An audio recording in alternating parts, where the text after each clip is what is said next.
None of that can go online, by the way. Oh, I don't control that. Yeah, we can edit. We can edit. Oh no, I hit that button. What? That shit's recorded now. Is there? All right, give me one second. So it's fine. This sheet is bugged. I'm pretty sure any sort of they can't statute on arrest those anything. is like long gone. Make sure you keep the volume down. Yeah. Okay. Heavy clothing. Okay, somebody pull up a book.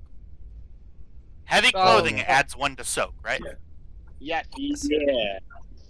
Okay, so then is the Kyle, is there something that I'm doing wrong? I'm going into Probably. the compendium packs. Yep. Going into armor. Yep. Dragging over heavy clothing. Yep. That should increase my soak from 3 to 4. Did you equip You have to manually change the soap. But I can't. Yes, you can. I promise you I can't. It's No, like, just give me 2 seconds. I'm going to jump on the admin account and see what I can do. Okay, yeah, it's That way- Make sure I actually do the right thing. yeah, it's NPC, yeah, so enemy NPCs and then DB. There is this one, if you can figure out how to make it work. This one's brand new. But I can't get it to connect. Which one is it? DB. Blunt. Yeah. Alright, so... So I have the heavy ignoring clothing on there. everything. It has a There you go. USB-C. So your soak is equal to your brawn rating, right? Yep. That's an agreement. Okay. I was able to. Did you? There. No, all I did was did you open do it that? and then close it. I just opened it and closed it again. And I also made sure to equip it. See the little shield under the equip? Oh. Now, it didn't auto-take. I had to open the item itself, then close it, and then it took. Okay. Cool. Okay, that's great. Just- Awesome. Thank you. Yarp. I was rather busy Who today. has 3 base soak? People with heavy brawn. Anybody who has via brawn? Yeah, I have 3 base soak. Real low soak. Then I should have more than 5, shouldn't I? So is your No, armor no, you're equipped? right. Oh. Yes. Okay, so this armor that I'm wearing has 2 soak. I have 3 bronze, that's 5 soak.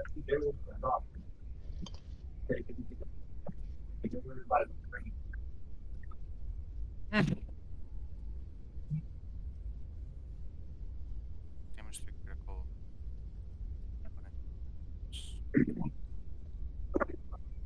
Stun setting, incidental. And I have 17 credits left. I'm rich. I got 25. Wow, y'all are broke. I'm trying to keep this ship together. I have 0. So, question to the GM. Yeah. With what I don't know what you would think would be a bounty hunting etiquette here. If I find out someone is like offering a higher bounty, can I take that to the original bounty guy and be like, "Hey, do you price match? Like what's the So I would encourage you. That's so funny. I would encourage you to do that in character and see what happens. Is the way that I'll say that. Hey, man. Yeah, I mean, you're more than welcome to try. I'm asking if my character would know if that's something that can be done. Of like, hey, someone's offering this for a higher bounty. You need to make it worth my while not to take him to that. I think it then comes down to who do you want to piss off more? Yeah. I think 10,000 credits is worth not having a certain HUD angry at us on session 2. Fair. Maybe I can just be like, hey, I could have taken this guy to the other people, but you hired me for a job. Can you pay me a little bit more then, since I didn't? A little honesty bonus. You know, among Yeah. thieves. Oh yeah. Yeah. Uh-huh. I feel like that's fair. It's still a hut, though. It is still a hut. That's why we have the charismatic person. Oh shit. Oh, it's not me.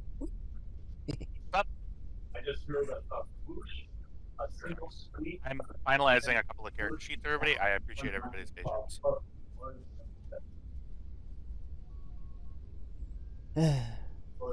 This week's banter is not nearly as good.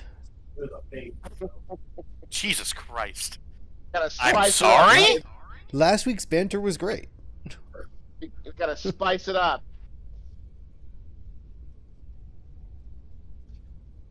I still can't believe I pulled a whole succulent out of this couch. I wonder what else is in here.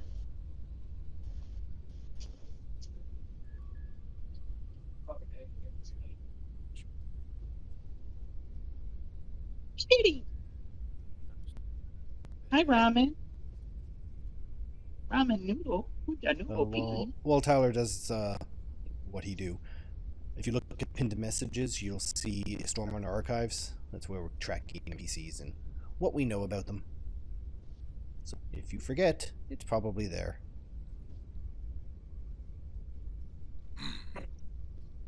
And then someone's wound threshold. I'm sorry, I found it. Never mind.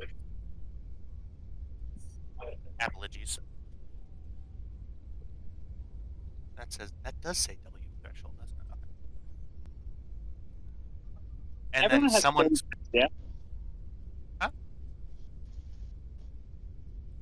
What and who? Everyone made sure to buy stim packs before we started. Too late now. We floating in space. That's true. I got 3 of them, so, you know.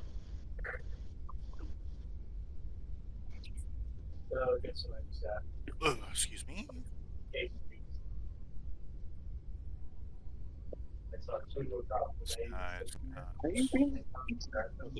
I apologize, everybody. Give me just one moment. So we don't have any base defense. Unless you have an item, unless you have some sort of inventory equipment or Right. So, like, our character themselves has no base defense. That's correct. Yep. Okay. Is there such a thing as shield generators in this game? Like personal shield generators? I don't. Yeah. That's a good question. I'll look it up. You keep working. Okay.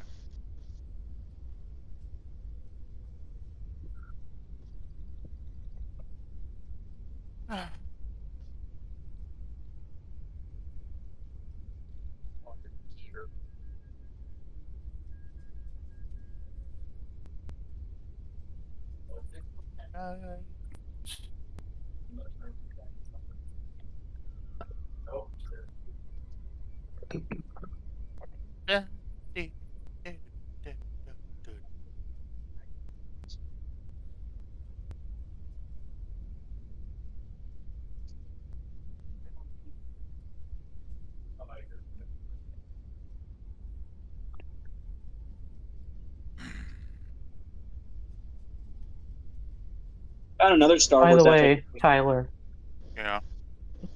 remember to have us roll the light dark dice before we Thank start. you.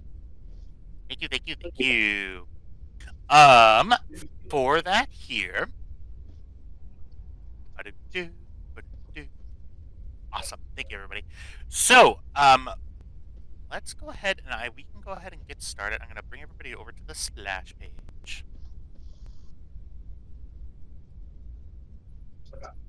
I'm assuming everybody's ready. Yeah. All right. Ready as I'll ever be. Yep. So, long time ago in a galaxy far, far away.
Well, last we left off, the crew of the Stormrunner was on their way. They had just gotten a couple of potential job opportunities on their starting planet of Sleheyron.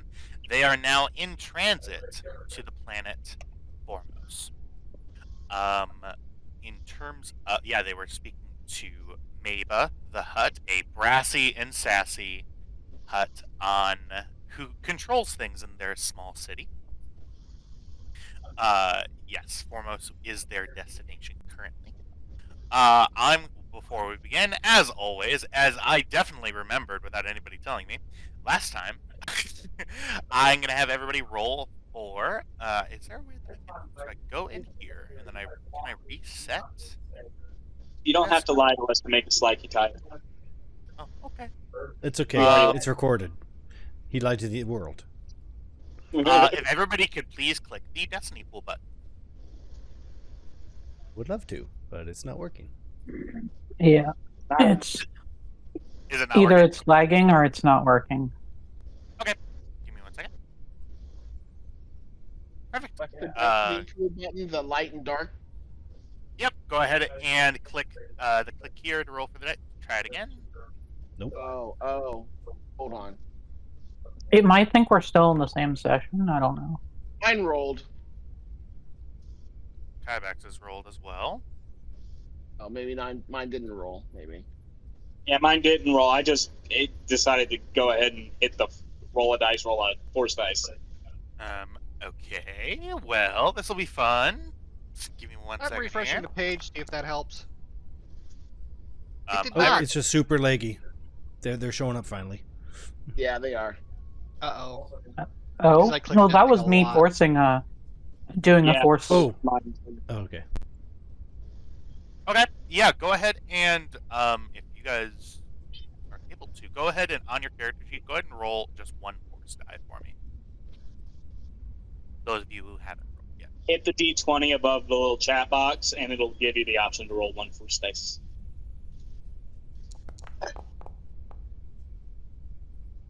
Ooh. There we go. Ooh. Oh, I don't know how to do that. I'm sorry. Oh, No, I see. you- I see. Got it. I got it. Yeah.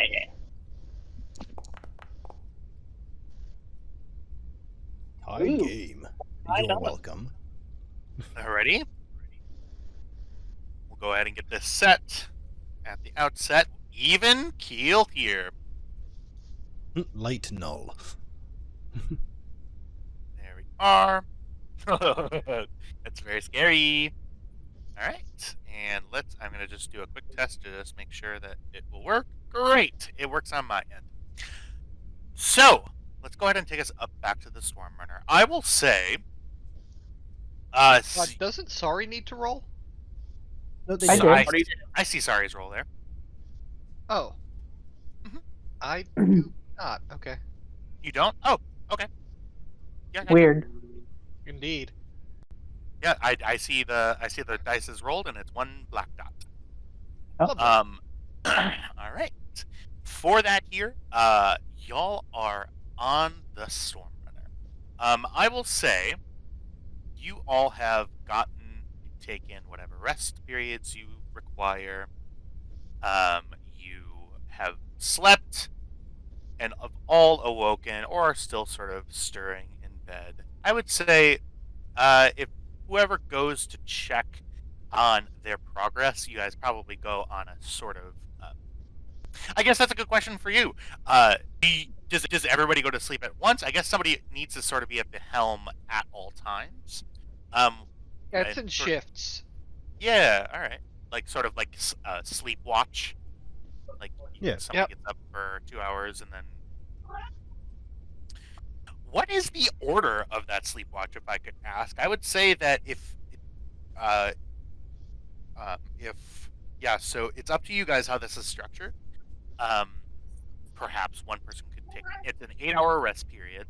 So if 2 people want to take a 4-hour shift each, or if 4 people want to take a 2-hour shift each, or if everybody cycles through every hour, whatever. Yeah. It would be Cam, Lina, Kybax, and Sari doing 2 hours each. We don't know Tam well enough to leave him unsupervised on the ship in such Yeah. a critical location. I mean, I just want to say, in Tam's defense, his ass is literally on the line if he doesn't get the stuff delivered. So, I don't think it know would be that. against his best interest if he messes things up. But that's just, I don't know if that comes out in conversation or if that's just something we need to discuss. He's more worried about this thing not going belly up than you guys are. I'm pretty sure. That's fine. And still, yet again, it is absolutely fair that you don't trust him around your equipment because he can touch something and things could really go belly up. All right, perfect. I am going to make a roll on my actual table with my actual dice that I actually bought. Give me just one moment. I'm putting the order for you.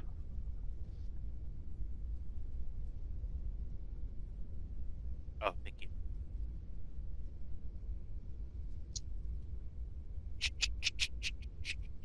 Should be as simple as sitting in a chair and waking everyone up in the event of an emergency, so even Kybax can do it. Yeah, absolutely. Here.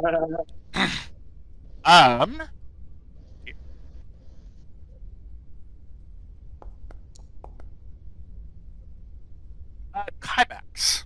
Yep.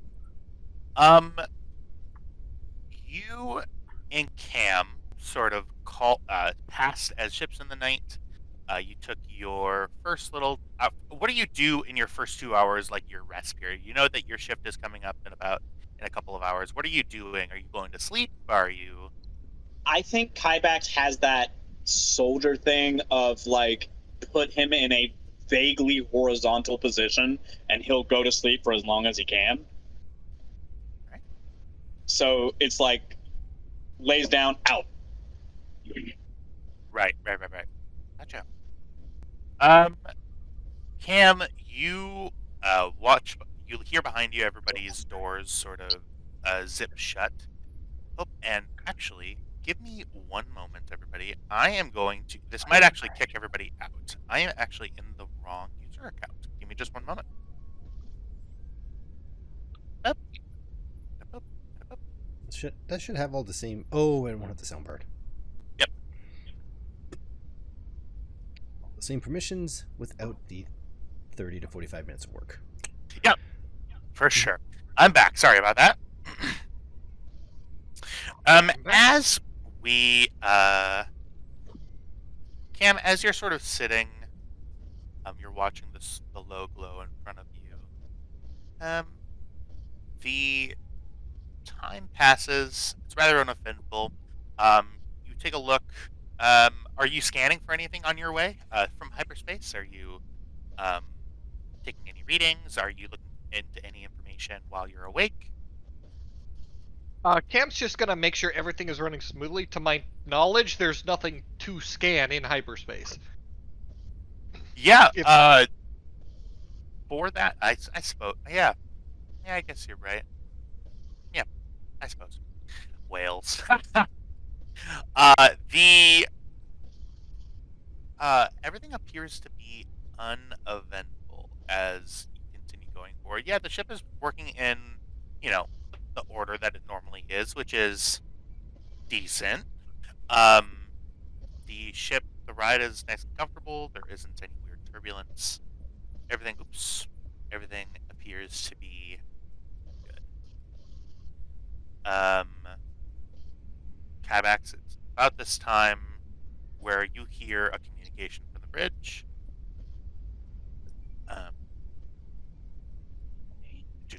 Immediately gets up, puts on his helmet, and leaves and goes up to the bridge.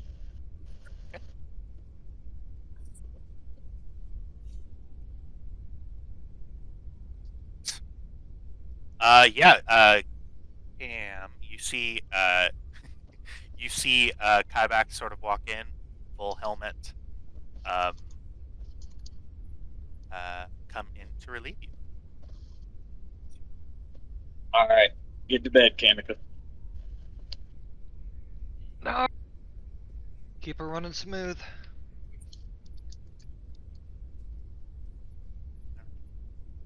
Does Cam head right to bed? Yeah, probably. All right. Probably like takes a shower first and then goes to bed, but yeah. All right. Highbacks. Uh-huh.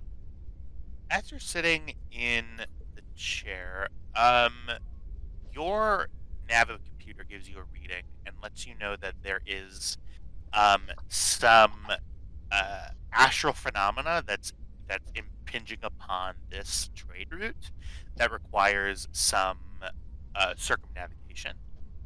Please give me a navicomputer check. Astronavigation, or astrogation. I'm sorry. Check. I will say just difficulty 1. Okay. Trying to figure out where that is. There we are. Just difficulty 1. Difficulty 1.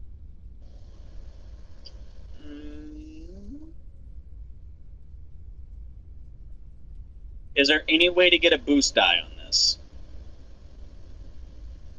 I will allow a boost die in the astrogation check on a success of based on the success of a difficulty 1 perception check. Perception check? Yep. Okay. Let's give it a shot. All right. That'll do it. Perfect. Yeah, add a boost die. All right. Investigation. Ba-da. Ba-da. Ba-da. Ba-da. All right. Perfect. Yeah, you that's a great roll. You see, number one, you see the effect coming. It's not sort of, it wouldn't be really dangerous for the ship at all, but it's something that the computer would automatically navigate around, costing you time. Right. Sort of on your sort of 10-hour journey. You keep it at the 10 hours, and actually you just the one advantage. Yeah, you keep it at the 10 hours that was well, now 8 hours ETA, where you are currently scheduled to arrive. You get past it. There was a solar storm in interstellar space, and you successfully navigated around it. Your watch. Perfect. Your watch continues. Is Kybax doing anything other than monitoring the drive? I think he would check. I mean, he's got HoloNet programs looking for any information about the armor that he's looking for. So I think he'd basically go through his news alerts, of anything tagged in any level of the HoloNet about his armor that he's looking for. Okay.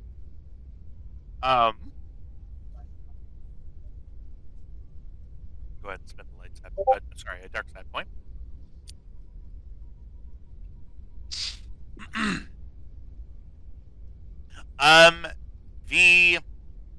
The automated search has sort of come up short. There haven't really been a lot of Mandalorian sightings other than yourself. You see your own sort of on message boards and things for local sort of planetary stuff on Sleheyron. Right. You see hey man, saw this guy sitting there, creeped me the fuck out. And can't tell what he's looking at. Yeah. Is he looking at me? Is he not looking at me? That weird thing on his helmet is looking around. I don't know. Okay, You people totally are joining him. cock-blocked me. Right. And yeah, other than that, you're not really seeing any other mention of any sort of errant Beskar armor. I'm real interested to know what caused those that dark side point to flip, but I guess I will never know. Suppose you won't. I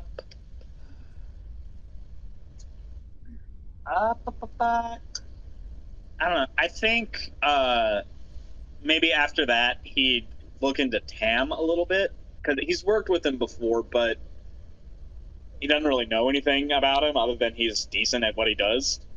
So I think he'd look into Tam's presence online. Okay. I'll say the first search costs you the Astro navigation thing probably costs you a good 5 minutes. The sort of going through deep searches and looking for errant like web articles and things like that, I'll say that takes about a good chunk of your break. Mm-hmm. Looking into Tam. So here's a question for Tam. Yep.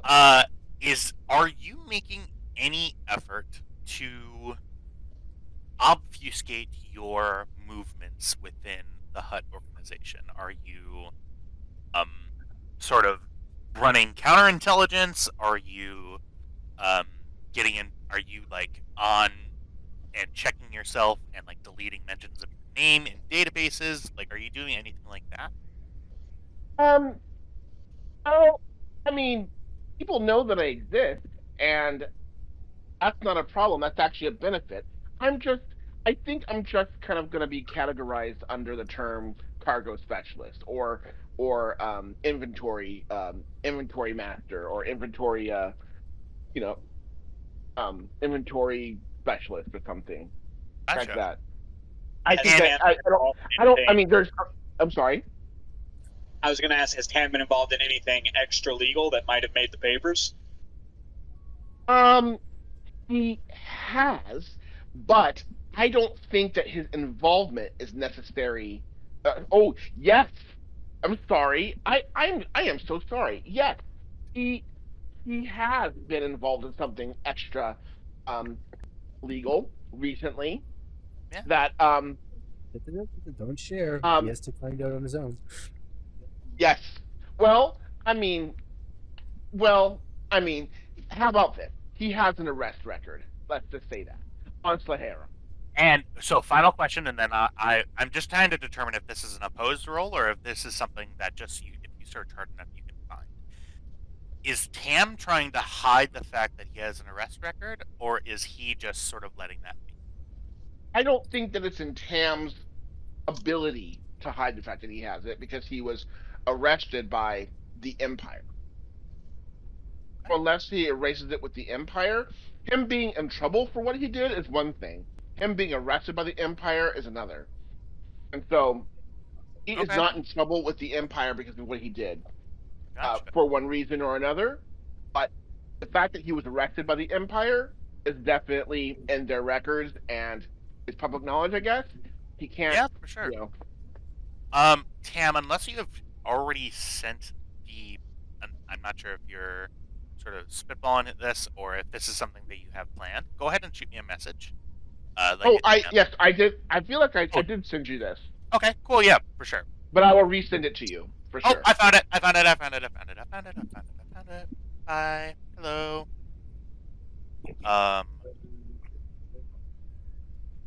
Yes, that's the document I was looking for. I will go ahead and state, due to the nature of that, how hard are you looking, Kybax? I think the very first place he checks is the Imperial databases for criminal stuff, because that is within his purview as a bounty hunter, and I think if he finds anything there, he digs deeper. Okay. Go ahead and give me... Yeah. Okay. This is fun. Go ahead and give me a computers check. This is gonna be kind of a high difficulty roll. This is gonna be difficulty 2. In which case, I will. Yeah. So. Gotcha.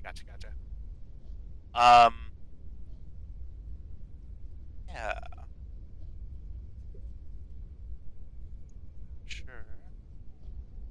Yes. Yes. Okay. Thank you, Trev, for your beautiful, beautiful backstory. I'm gonna go ahead and keep that. This you start. I no. I'll just go ahead and give you this.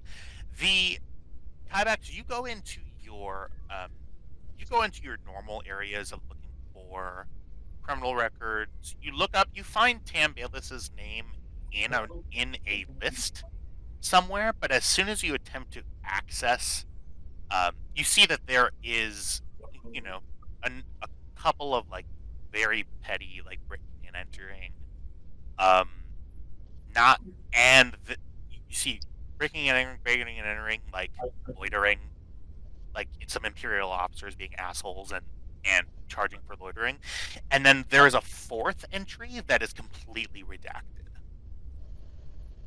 I definitely try to look a little bit into that. You, yeah, so. Are you trying to circumvent the Imperial data net? Is my because currently with your current credentials, you do not have access to that. This is something that you would need to speak to somebody in. You're right. Yeah. But the entire Imperial network has been falling apart, so maybe he knows some old officers' credentials. Maybe he tries, just tries to get around it. Okay. Yeah, all right. Go ahead and give me. I'm gonna say that this is gonna be a difficulty. Give me just 1 second. Sorry, everybody. Go ahead, and I'm gonna say that this is gonna be a difficulty 3 computers roll, but I will give you a boost die due to the fact that the Empire is currently falling apart. Okay, so I spent a light point to upgrade a ability die to a proficiency die. Mm-hmm. 1 boost and 3 difficulty. 1 boost, 3 difficulty. All right. Sorry for all of it. I'm still getting used to clicking the things. I'm sorry. I failed. You did, yes. And there are no disadvantages. That is very good for you. Yeah, you as a matter of fact, you do know some of your old, like, not handler people, but just people that you got jobs from in the Imperial Bounty Office. You know some of their credentials because they needed you to access their files for whatever reason, like in the field. Right. Their credentials are not sufficient. You were probably dealing with, like lower grade lieutenant officers and lower. You're not, as a matter of fact, it's not even telling you what class, what rank, or what security clearance is required. It's just flat out redacted. Interesting.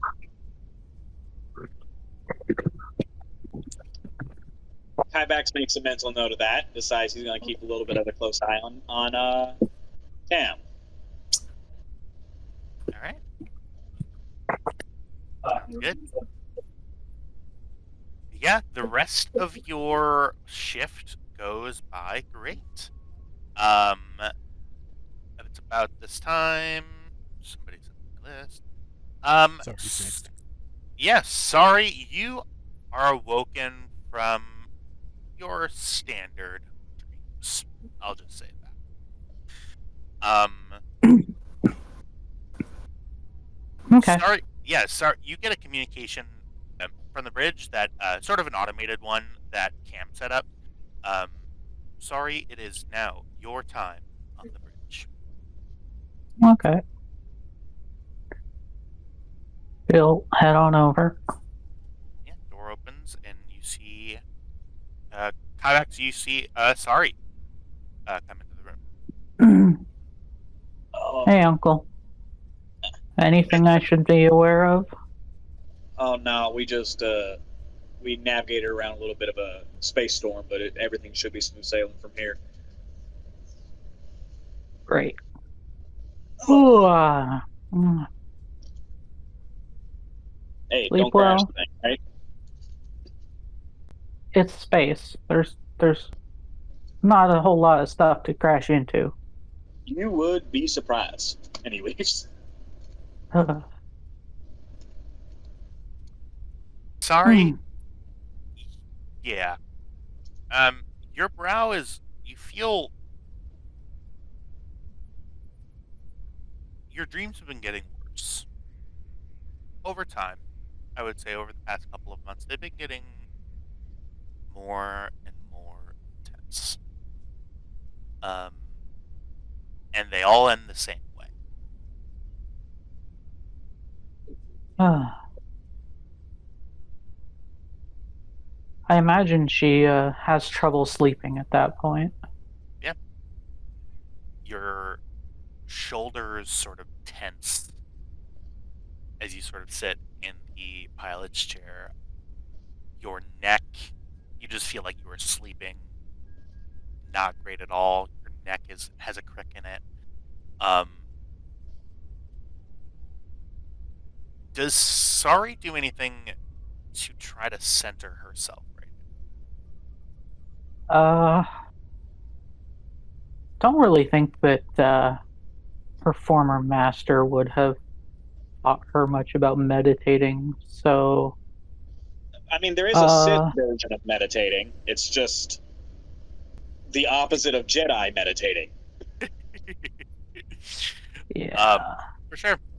Yeah, she probably, I mean, she might, like, focus on the Force a little bit, try to attune herself with it, but it's not very well trained. Yeah, go ahead and give me... Good. Very good. This is kind of an open-ended question. How does Sari interact with the Force? Does Sari view it as a purely mental aspect, or is there physicality to it? Probably like 75-25. Mostly mental, but there is a physical aspect to it. Yeah, alright. Go ahead and give me... I'm gonna take this as a discipline check. Okay. Which you appear to actually be proficient. I actually have a rank in that. Yeah, you do have a rank in that. That's pretty good. Go ahead and give me a discipline roll. I'm gonna go ahead and put a setback die on this. Just one, okay. Due to the quality of your sleep. And I'm gonna set the difficulty today at 2. Difficulty 2? Yep, difficulty 2. With one setback? And okay. You as a reminder to anybody, you can upgrade. You can upgrade any of your green dice to yellow dice with the use of a light side point. Well, I already have a proficiency, so yeah, I'm just gonna roll what I got. Alrighty. Ooh. Okay. Here. Yes. They get some advantages. Yeah. Sorry, you close your eyes very, very briefly. Well, you actually no, you keep your eyes open.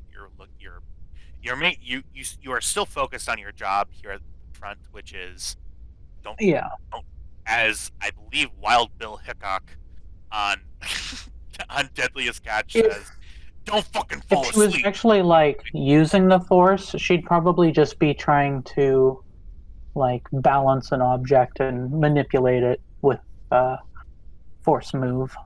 You can get an insight with an advantage on a discipline roll. Yeah, I will go ahead.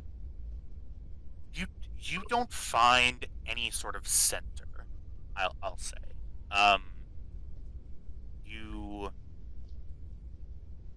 You try to focus. Your thoughts tend to go where they always tend to go when you're alone, which is to the experiences with your previous master, and you remember that an interesting fact, and that is the person that you were sort of latched to, that frankly kidnapped you. He would often wake up screaming in rage from sleep. And he would go and he would just sort of stand and like almost seethe, S-E-E-T-H. He would just sort of stand, he would sort of set his shoulders back, and you would hear his breathing go faster and faster. And his eye, he would sort of stare at a mirror that was in his room and just sort of just find the emotion that he was feeling and try to feel it even more. That doesn't seem very... that approach to you has never, at that point, and has never really felt like the right to you.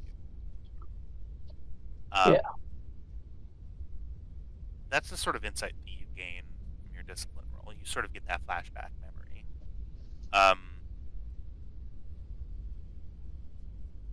As you sit here, is there anything that Sari is doing other than monitoring the ship? Yeah, I mean, she's probably trying to practice the Force a little bit. Yeah. Just sure. like as a small object, something hopefully not breakable, that she's just trying to manipulate, move around. Absolutely. This is fun. Okay. For this, I need to go outside of the Edge of the Empire book and go to the other one. Give me 1 second. Force and Destiny, or Unlimited Power. Unlimited Power. And just 1 moment here for me. Stand by. Chessa frustrated with me already. This fucking guy. No, sorry. No, you're okay. It's Ooh. your rite of passage. Yes. I'm just tired. Gotcha. Totally. And talent. Okay. There is an area in which... Great. Most force powers and force talents provide the user with a temporary effect. They can accomplish something and then... Or most talents that provide a temporary require the character to spend 1 or more force points to activate the power or ability. How many force points? You have currently 1 force point. I will since you're not doing an ability and you're not like using, you're just kind of fiddling with it. I'm not going to charge. Yeah, that would be really mean to charge. Like, at the beginning of an episode, charge you your 1 force use. I go ahead and I'm going to give you another crack at a... Let's find a willpower roll here for you.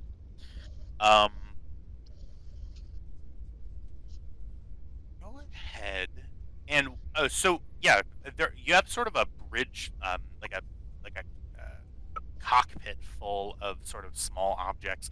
The cam is pretty relatively clean, but there's still there's a hydro spanner sitting on a side table up front that There's a like wow bobblehead. Yeah. 16 noodle cups.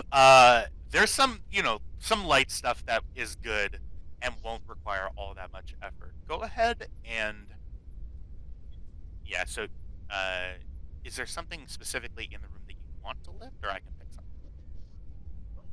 Sorry, you got real quiet there. Can you repeat that?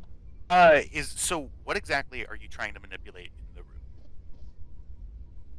I mean, just kind of like practicing juggling, except with the Force, if that kind of makes sense. Absolutely. Juggling. Oh, that's a great word. Go ahead and give me... Let me use Dark Side to generate 1 additional force point each in addition to those generated by the Force die. Are you tapping in to the. Okay, first the PC must make a force power check, rolling the number of force die equal and using the results to generate force points. The character can spend these to activate enhanced abilities and can commit a number. God, I'm so sorry. This is a main thing about your character, and I really need to learn the rules. Give me 1 second. It's okay. Each power has basic uses as well as upgrades. Perfect. For example, the influence power base spend blah and blah. For a convenience hour, most basic uses and upgrades. Okay. God, all the fucking symbols in this book. 1 second, everybody. I'm so sorry. Okay. Strain equal to the conflict equal to force power, strain, force power breakdown. Okay. And so it would be which exact power would you be using? I'm sorry. Move. Move, yeah. Okay. It's one of the control ones. Move! There it is! I have strength, range, hurl, and pull as Gotcha. Oh, thank you. traits or whatever. She do be hurling things. I mean, I hurl my master. Oh, yeah. Perfect. Go ahead.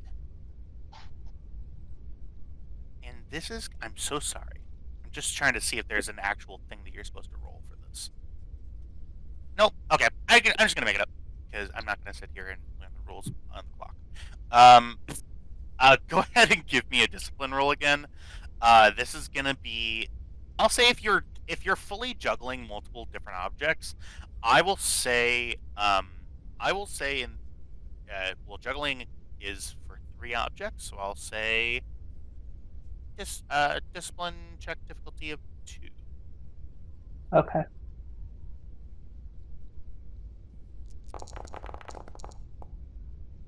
Nice.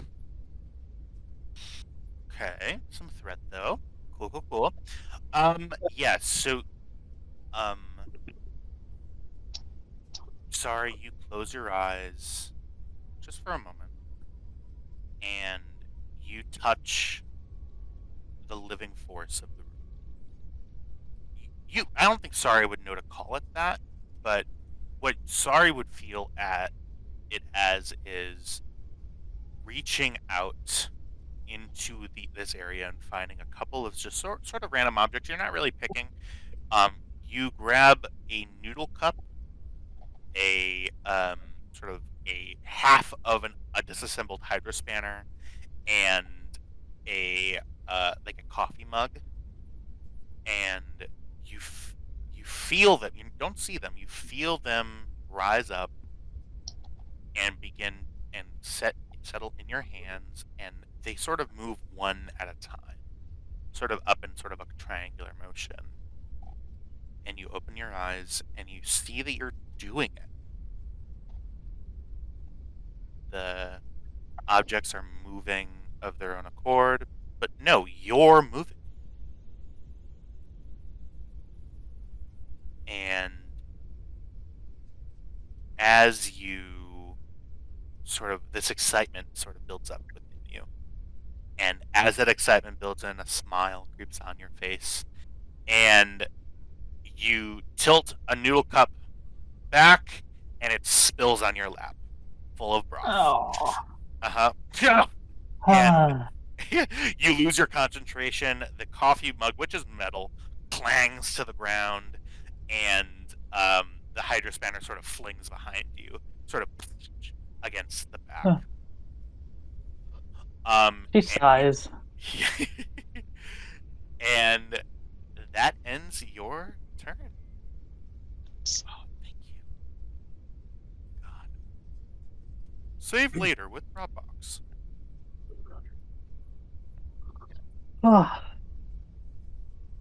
Okay.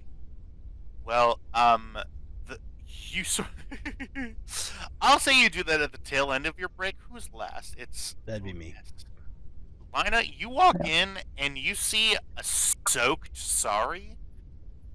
One of your noodle cups that you were halfway in the middle of on the floor, and that Hydra spanner that you have been thinking about for a very long time on the ground behind the pilot's chair. And sorry. Oh, there it is. I don't remember using it to stir noodles, but hey, sorry. How you doing? I spilled a bit. Sorry. I'm gonna It's okay. clean this up and go have a shower. Okay. You Uh, okay? You look more tired than usual. Yeah, sleep's been a little hard lately, but I'm okay. Okay. Quebec said that he maneuvered us around a storm, but that otherwise everything should be okay, and nothing notable happened on my shift. A star? Generally, those aren't in the middle of hyperlanes. She just kind of glosses Storm, over, sorry. and just like leans over and starts looking at the astrogation. Sorry just gets up, gets out of the way. When Lina gets in her head, she's stuck there. So, yeah. Why would he do it that? Like, oh, damn it, Kybax. Yeah, you see that he touched the computer, and anytime that Kybax touches the computer, you gotta reset something. He overrode the hotbar and stuff, and he's just looking at it. I changed out the bookmarks. It's nothing like Galactic Stripes now. He turned off your Chrome sync, so none of your passwords are there. Oh God. God, I used to work in an office, and somebody would do that every single day, and I said, "Hey, fuck you." Sorry. Okay. Lina, you're sort of sitting. The chair is kind of wet. It smells like unknown noodle cup meat broth product. What are you doing I'm on your not break? sitting in that chair.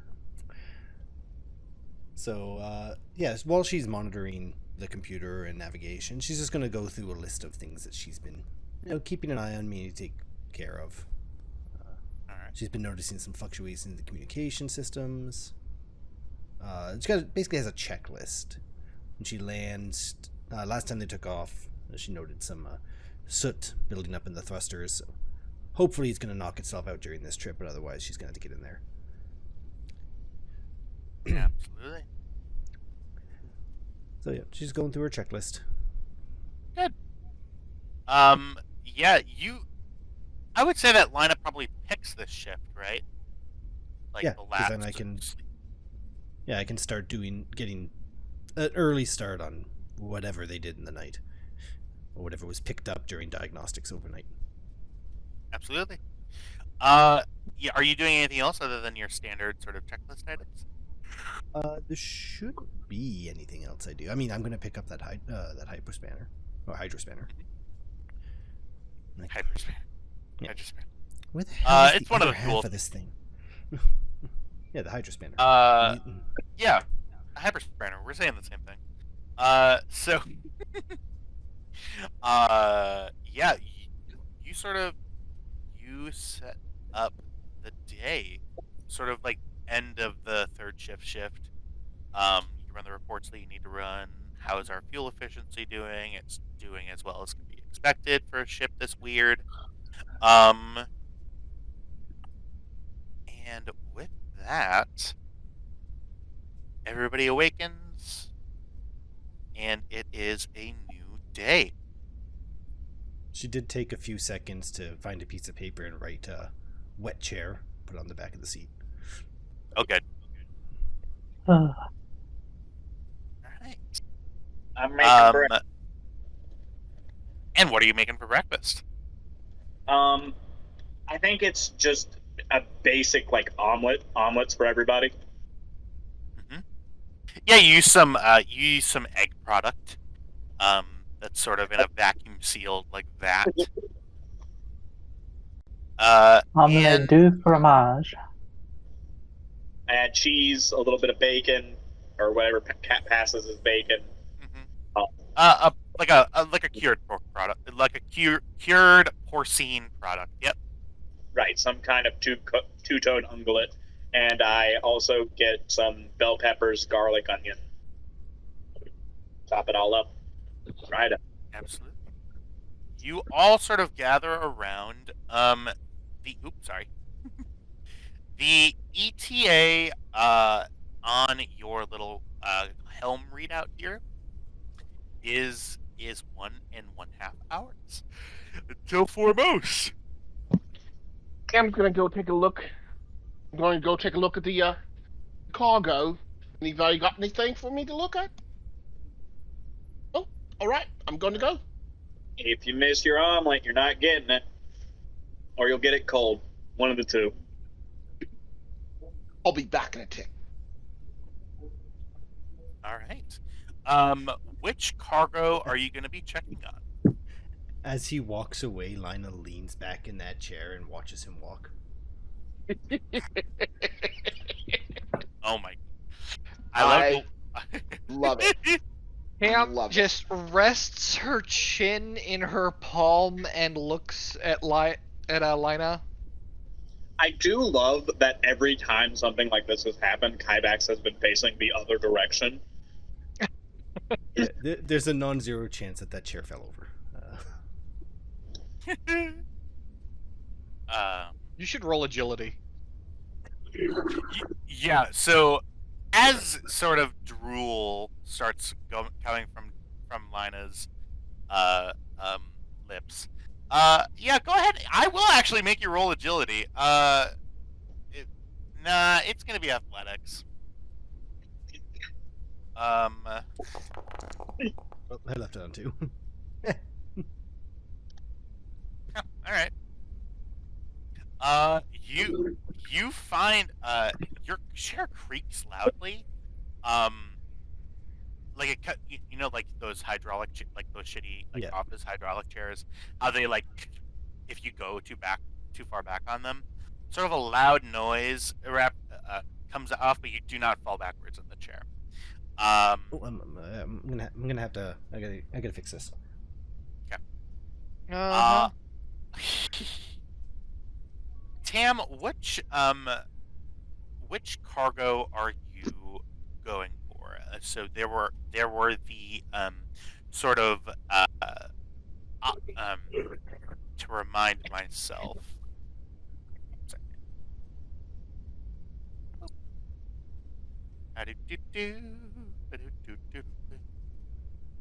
Yes. So there were the boxes there were 6 boxes. If I remember correctly. Yes, 6 boxes. And they were pretty large boxes, at least some of them were. 4 of the boxes are marked as foodstuffs. There is not an inventory of the contents of any single one listed, just a designation of the types of products. There are the 4 larger, quote-unquote, foodstuffs crates, and then 2 that are marked as explosive. Which one are you checking on? Well, I'm going to check all of them. Well, okay, I will get to answer your question, but I just want to say I'm checking all of them to make sure the seals are still intact, make sure that if there's any kind of electronic logs, to make sure they haven't been accessed, and anything like that. But I'm going to go for the foodstuffs first, simply because I'm not curious about those. I'm very curious about the explosives. Okay. You go to the foodstuffs. You notice that these don't have any sort of access, notification system on there. There isn't any. These are very simple, and I will say, Tam, I'll just tell you, the only thing about the foodstuffs containers that are different is that you see on the side that there is apparently active quote unquote life support systems in there, meaning that atmosphere is able to get in and out through filters, oxygen is able to get in through very, very minuscule little holes that are sort of going across one side of the crate. These are like green crates with sort of blue redding on them. Okay. You check. Okay. These have been fastened from the outside. All right. It doesn't look like they've been. It doesn't look the locks have been jiggled or anything like that. I just kind of see if there's. I just give them a jiggle and. Yeah. So these. Yeah, that's a good point. Yeah. So these don't have like a digital locking system. You see that it's like a very old style sort of physical locking mechanism. Got it. You see, there isn't anything for you to really jingle at all. There's nothing hanging off it. It's built into the crate itself. You see that there is a release that requires a specific like insertion object, like a key or like a security card or something. Very thin. That goes into a slot and then it turns, which releases the vacuum seal on the container.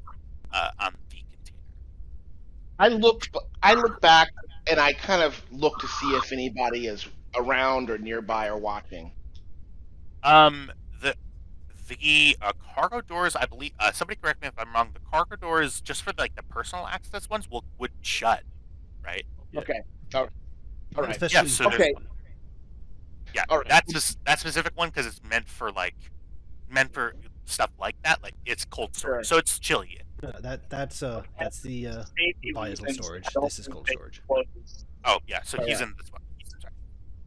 Sorry. For safety reasons, I honestly don't think they'd close without while there is someone inside, because I've heard a lot of horror stories about people getting trapped in walk-ins.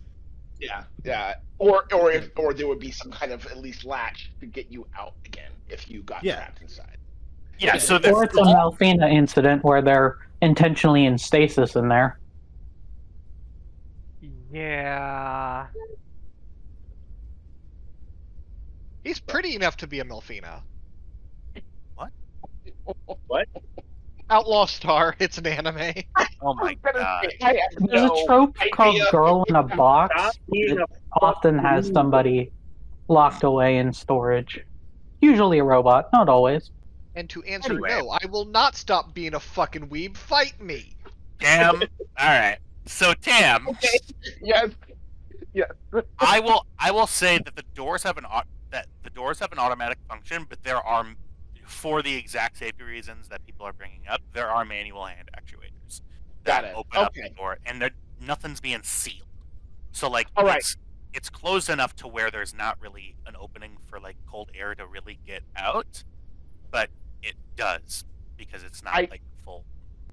I just want to say that I'm glad we are discussing the logistics of this. What I'm going to do makes it all seem so trivial, though. So I look back behind me to make sure no one's coming inside, and I look through the little grates where the air can go in, seeing if I can see anything that's inside there, or smell anything that's coming out, like a scent of like mint or basil or something like that. Mint, basil, or corpse? Yeah, I meant basil or corpse. Exactly. Since it's refrigerated, I'm assuming that I can't, like, there's no human life in there no humanoid life in there, or even no sentient life in there, because they would be, pretty dead if they were frozen for hours and hours. You smell and look into these crates. You don't really smell anything distinctive. Things that are cold often don't smell particularly much. You obviously have not opened up my freezer, but that's okay. Well, yes. I'm a very clean person. Gotcha. You look in through the crates. It is very, it's very dark, and the slits are so that you're not able to really see all that much. You do see in the boxes, you see like containers of something. Okay. you don't really. You see, yeah, in the 4 boxes, you see containers of. Go ahead and give me a perception check. We're smuggling Girl Okay. Scout cookies. Go ahead and give me. Yeah, go ahead and give me. I'll say a difficulty. Since you're going through a really small slit, I'll say difficulty. Difficulty, I'm sorry. Difficulty 2. 2. All right. Difficulty 2. All right. Here goes. I don't know what happened. Oh, okay. There we go. Yeah. You do not succeed. I wouldn't say you failed because you sort of evened out, Yeah. but I will say you do not know exactly what is inside of these containers, but I will say that they are marked as something that is. They're marked as food stuff, and they are Okay. held in containers that you have seen as a cargo specialist, traditionally liquid. Got You it. see 4 sort of cylindrical, sort of like futuristic metal barrels. Okay. 4 of them crammed into these big boxes of fluid. All right. Okay. Well, then I get up and I move on to the explosives. To the explosives containers. Hold on just a second. Sure. Yes, I move on to the container. To the explosive container. I'm sorry. Absolutely, yeah. For that here, you go into the other. I'm assuming these are stored separately, right, guys? Maybe. I don't know if. Okay. Yeah, the explosives would be stored separately from the cold storage. Absolutely. Um, Safety first. yeah, safety first, absolutely. That's my motto. For this here, you see. Excuse me.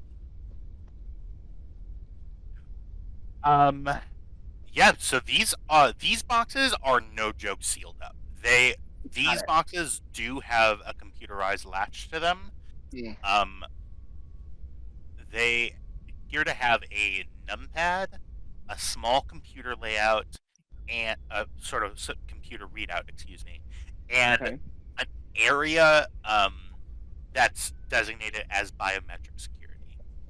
Okay. So something you've seen these on I'll say that you've seen these in your line of work as containing volatile elements. They are only marked. They are small. They are, I would say, like trumpet case size.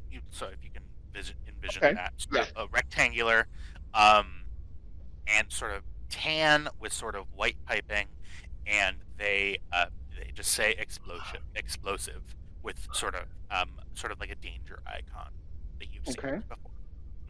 I want to check the lock, the electronic lock, to see. I want to see what kind of. Okay. I don't want you to get ahead of me here. Okay. I want to check the electronic locks first to check and see what kind of lock and what kind of electrical countermeasures should be taken to open or break the lock. What kind of lock it is? Okay. Yes. What kind of a lock it is and how difficult it is to break it open, break into it. And if it's above or below my level of skill, for example. I don't want you to get ahead of me on this. I know, I get you. Hey, I'm not taking this for anything. Okay. You have seen, so the specific mechanism, do you access like the computer system on one of these screens? Well, Like do you go and like activate it? You know what it is? I'm kind of like looking at it first. I'm looking at it as if it's like, oh look, this is an AR-15. I recognize this. I know how to shoot it. I know how to load it. I know how many rounds it takes. That kind of thing. And then if I know that I can handle it without making the gun go off on its own, I will handle it and go further in. So I will say that you've seen mechanisms like this before. It is a electromagnetic lock. So there are small electric charges that are creating a magnetic field in the seal to make it very, very difficult for anybody to slip anything physically between the seal. That would be very difficult, and you would know that only an amateur would try to physically force this because the countermeasures in place are specifically against physical attack. Got it. This is also made out of a very durable material, like hardcore heavy plastics. So I would say, this is plasteel. Okay. This is like stormtrooper armor, decent, very good thickness. We can get through it with a blaster, no problem. Yeah, whatever. But So Okay. less Thicker than- plastic, more polymer.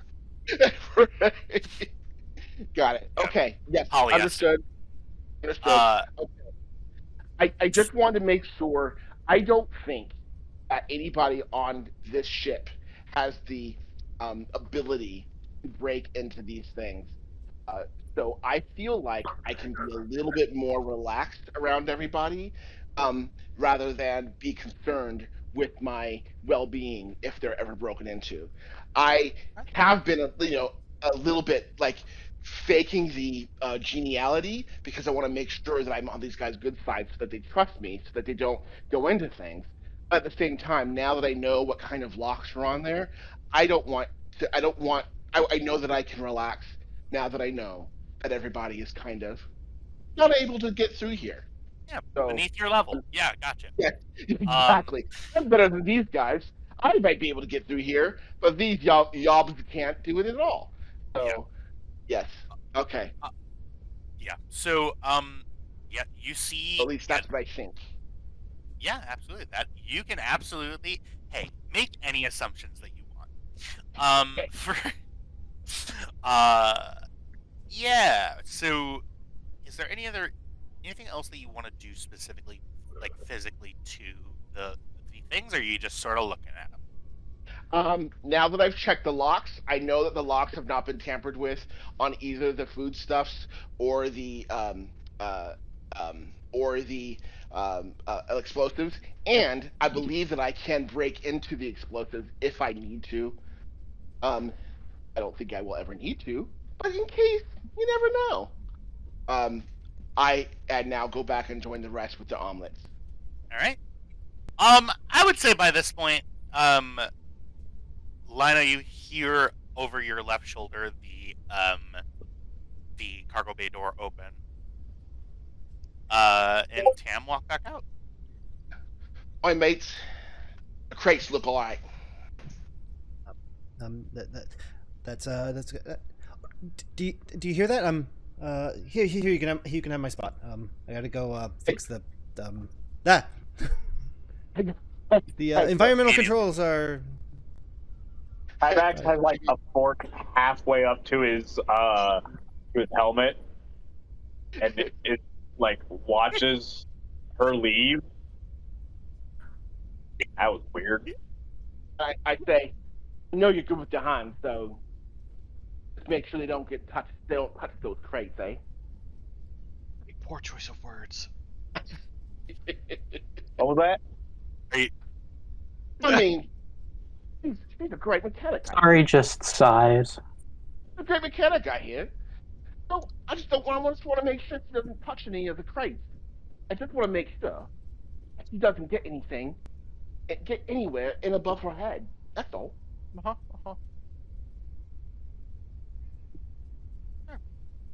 What? Kyvax, how are you eating? So what he does is he takes the bottom of his helmet and just pulls it out just a little bit and gets a fork up in there. And Kybak's defense, we did discuss this last week as well. And I was going to ask, but I forgot if it was that the helmet raises up or if he eats underneath the helmet. I remember this specifically. God, that's just such a funny image. Just Tam walking out, and you How do you think with a full Mandalorians helmet, eat on the battlefield? They're not going to take their helmet off. with a full helmet fork up to your helmet, just like sitting there and then looking up, being like, I don't know. It's very cinematic to me. It just made me laugh. Okay. Is there anything that anybody else would like to do? I'll say that you have about an hour until you are within range of the foremost spaceport. I don't think so. Oh, All right. everybody should make sure that they are armed before we leave this ship. Preferably as heavy as you can get. Armed. We're leaving? Oh, like all of us? Well, I don't know if you're specifically leaving, but some of us are, and if any of us leave the ship, we need to be armed. This is not a safe place. Don't worry, darling. Yeah. You leave the I'll ship. take care of you. Be I'll armed. make sure you're safe. You should be fine, Lina. Thank you.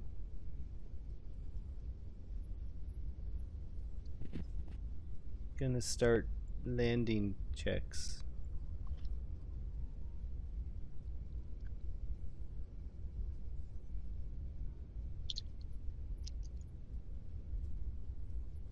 Is she all right? Lana's acting kind of funny. I'll tell you later. What a astute observation. Yeah, actually, I feel like I'm missing Uncle something. Kabax, follow me a moment.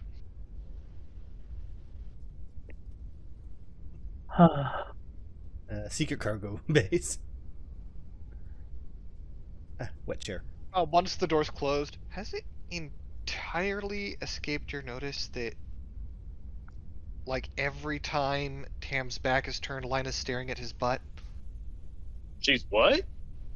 She I has haven't a seen that crush. What? And Oh, she has a crush. that's actually hilarious. It's kind of cute, I think. But yeah, just don't mention it. We don't want to embarrass her. Okay, I mean, but I is feel like Kybax I the kind of guy to pull Tam aside, put a gun on the table, and be like, "So, What are your intentions with my niece?" If uh, if it ever goes anywhere beyond her looking at his butt, absolutely. But at this point, she's an adult. Kinda. So yeah, just just keep it on the down low, right? All right. I will break his head with my boot if he hurts her. If So we're clear.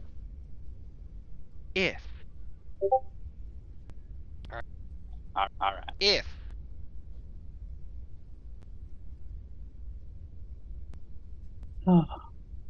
Kybax, Tam noticed the visor like lingers on him for a good 30 seconds, and he walks away. this is gonna be an interesting trip. when Cam gets back, she finds that some of her omelet's missing. I want to be surprised, but I'm not. Alrighty then. Well, I'm gonna call a 5-minute break. I gotta go to the bathroom. But I will be right back, and we will go ahead and move on to foremost. Perfect. I will be right back. 9:10 my time.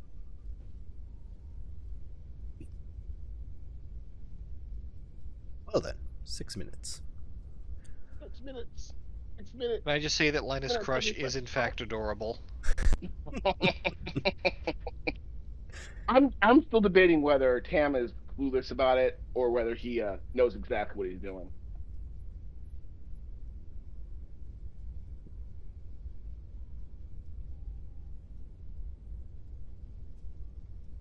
Okay, I'll be back. I just hope for Tam's sake, Lina never actually hears him talk longer than 2 words. Yeah, no kidding.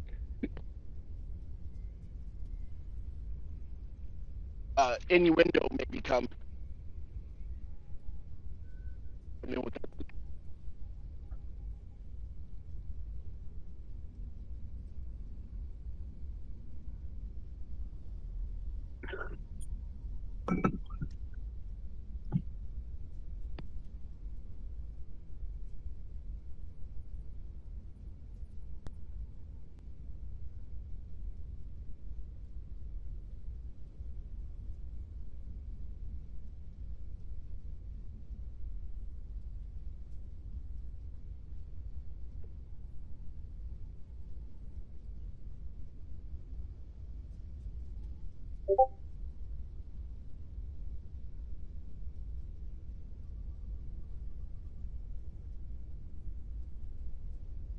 How's everyone doing tonight? Oh, I'm doing excellently. I'm tired. Didn't sleep well? Woken up early. Bleh.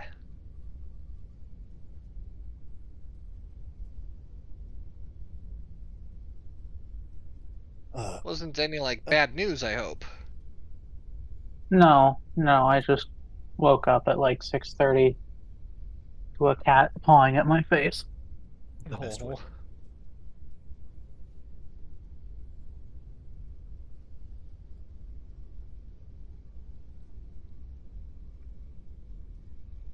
My cat's been a little shithead for the last 2 days.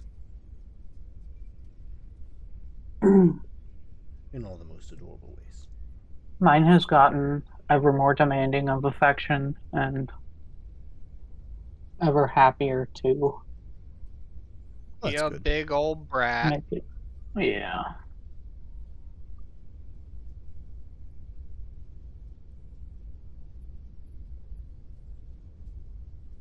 Watching my coworker / neighbor's cats earlier in the week. What's going on with Sari? Oh, no, we're talking about my cat. Oh. My cat's turned into a massive brat. What do you mean turned into?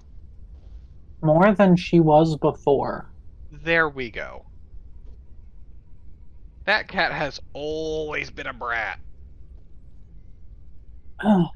She's figured out that she can get into Sam's lap and will nestle herself partly on Sam's leg, partly on the chair, and just sort of plop down in there. But she'll come over and scream to get scooped up first.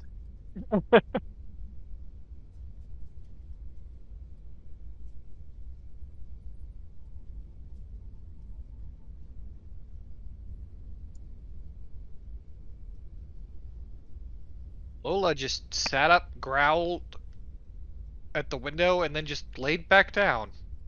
You showed him. He's Or just her, letting them know. With the squirrel. Sometimes you just gotta let them know. Yep. Said, I'm still that big, scary outside pit bull. Even Yeah, if she's now so I lay in tough. laps and get scritches. Yeah, this dog has never been tough. From when her previous owners would just let her roam around, pretty much all the kids know her. There's this one little girl who comes up to my knee. Anytime she sees Lola when I'm walking her, I just hear this high-pitched little girl scream, "Lola!" And this kid comes running over to pet Lola. And Lola's just like, yes, affection.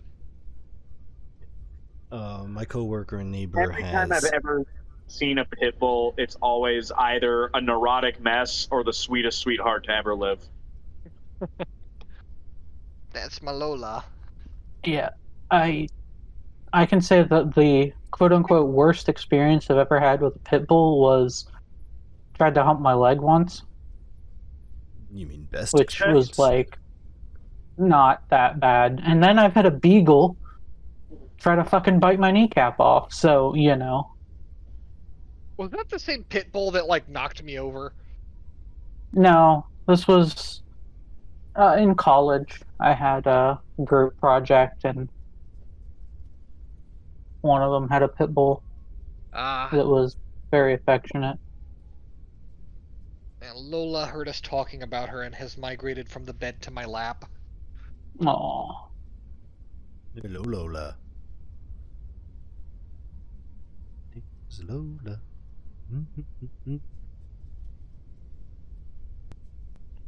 Who's texting me?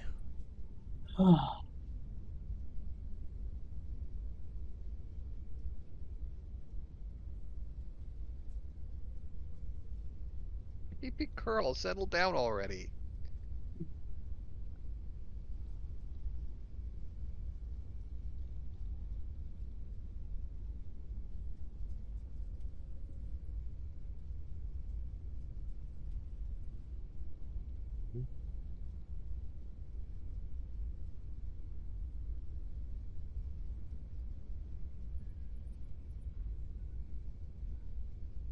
Lad.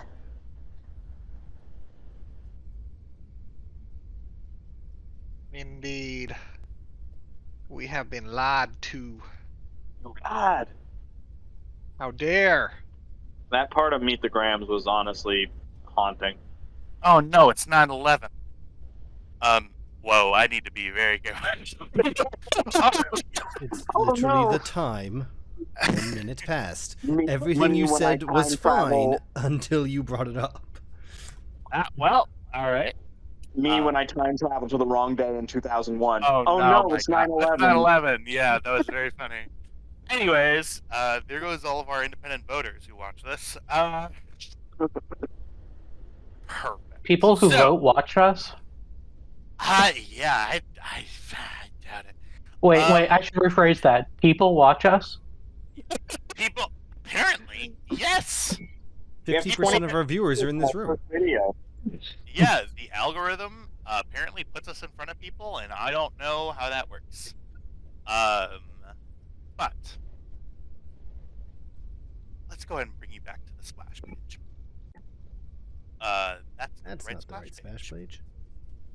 Baby girl, baby girl. But while the nicknames help, Jacket, that's the right splash page. Oh, good. We don't have to reload when you do that. Yeah. Fuck yeah. Cool. Awesome. You arrive in the orbit of the planet Mouse. Give me just one moment here.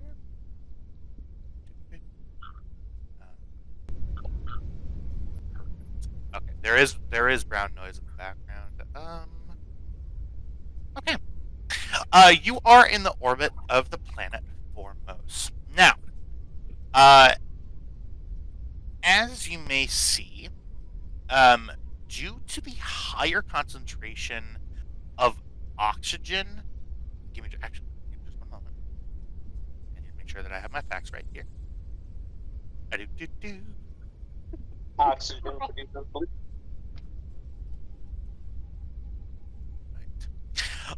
Due to the higher concentration of oxygen in the atmosphere than is typical for a standard class. Oh, in the east wing of my apartment. God, you have wings in your apartment. Yeah, I'm sorry. I'm so sorry. Let's get focused. Everybody else focus. It's not me. Due to the higher concentration of oxygen in Formos' atmosphere, Formos is a very arid planet. It reminds you a lot of. It's a very desert-heavy world. Who would be at which station? Is everybody at full, like, everybody's at their designated stations, or are people just hanging out and there's just a pilot and co-pilot, or how are we doing this?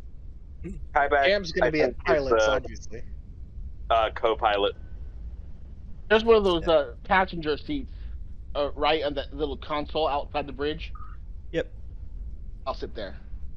Liner will be in maintenance, waiting for things to start falling apart while we enter atmosphere. Sorry is going to nonchalant be watching Tam, Alrighty. making sure he's not doing anything sus. Did the primary buffer panel just fall off my Gorem ship for no fair reason? No. So, Really? No one? yeah, I have no idea. I got it. Was It's it Firefly. Oh, okay. You go into a high synchronous orbit of the planet. This is a active trading planet that you see several smaller sort of cargo vessels that are maybe 1 or 2 people. You see some private sort of small like fighter class, like personal ships that are going out from sort of Formos's station there. You see on your viewer, and actually, Kybax, if you would be so kind, since you are our co-pilot today, go ahead and give me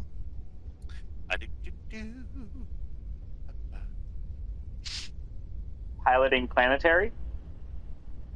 No, I'm looking for like a scan roll. Perception? Yeah, go ahead and give me a perception check here for me.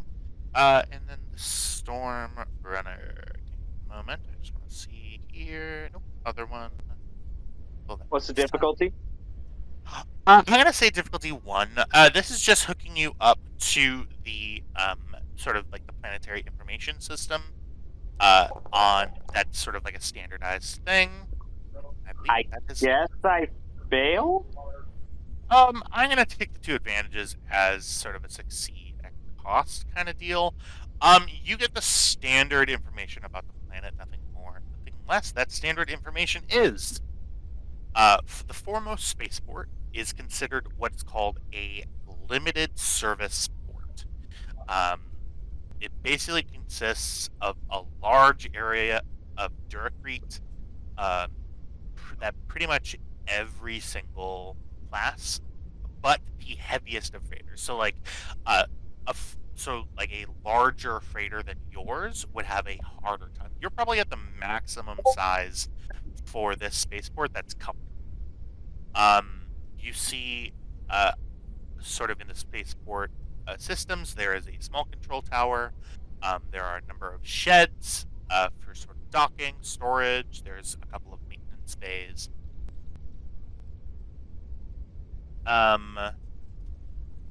As you continue, as you make your scan and connect to the planetary information net, you receive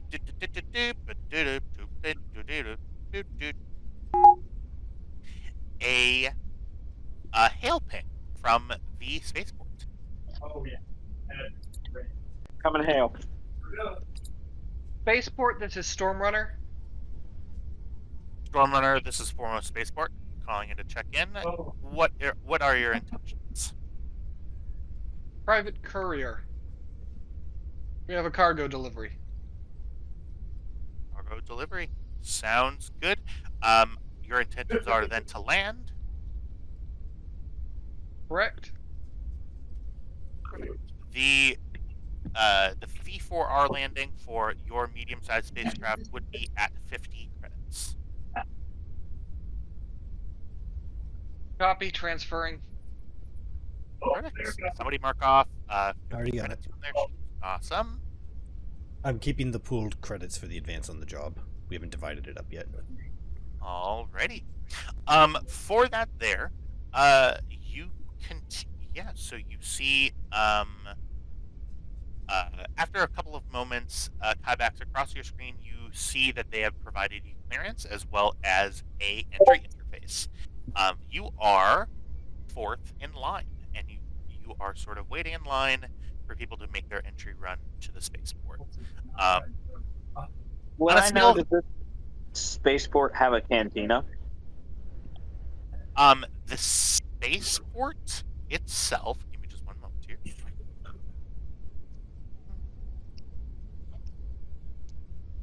The spaceport does have a cantina. Yes. You see, in general, the spaceport's sort of a big, large area of Duracrete, and then a couple of 100 yards, sort of further closer to sort of a small series of mountains. You see a small settlement.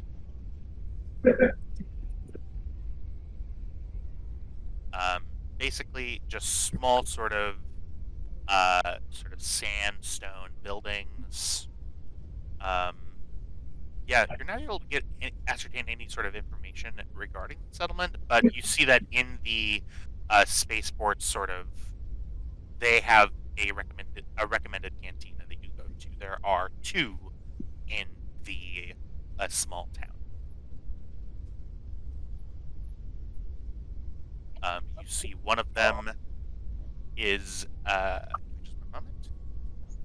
You see one is actually temporarily closed due to damage, and the other one's name is the Rejects Cantina. Did you say the rejects? The Rejects Cantina. Oh, okay. The Rejects. The East Wing? Sorry, I just read that message. The East Wing? Yeah, I saw it too. I was in the restroom. I don't really have an East Wing. No, now we all think you're a boomer with old money. Yep. Oh no. Yes, so Rejects Cantina, that's the information that you get. Is there anything else that you are now second in line? You see people are sort of taking quick dives to go down and land. Any other information that you would like to glean? Cam would like to look up where we're supposed to be meeting this person that we have to deliver this to. Taking a look. Because we have 2 jobs. We have the delivery and the bounty. Absolutely, yes. So the delivery, I don't know if everybody wants to check your notes.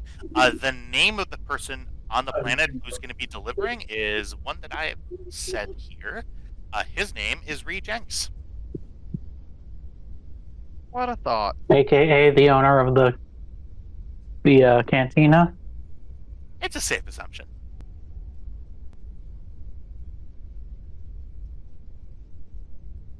A common misconception. See, I am Rejinx. He is Rejinx. You see? Rejinx. Rejinx. Subtle difference. Very important. All right. Okay. Any other information that you're looking for, or are we good to land? I believe we are good to land. Alrighty. Go ahead and make a very you see that the weather on the planet, there appears to not be a cloud in the sky where you're landing. Go ahead and give me a planetary piloting check. This will be difficulty of 1. Difficulty of 1? Mhm. Okay.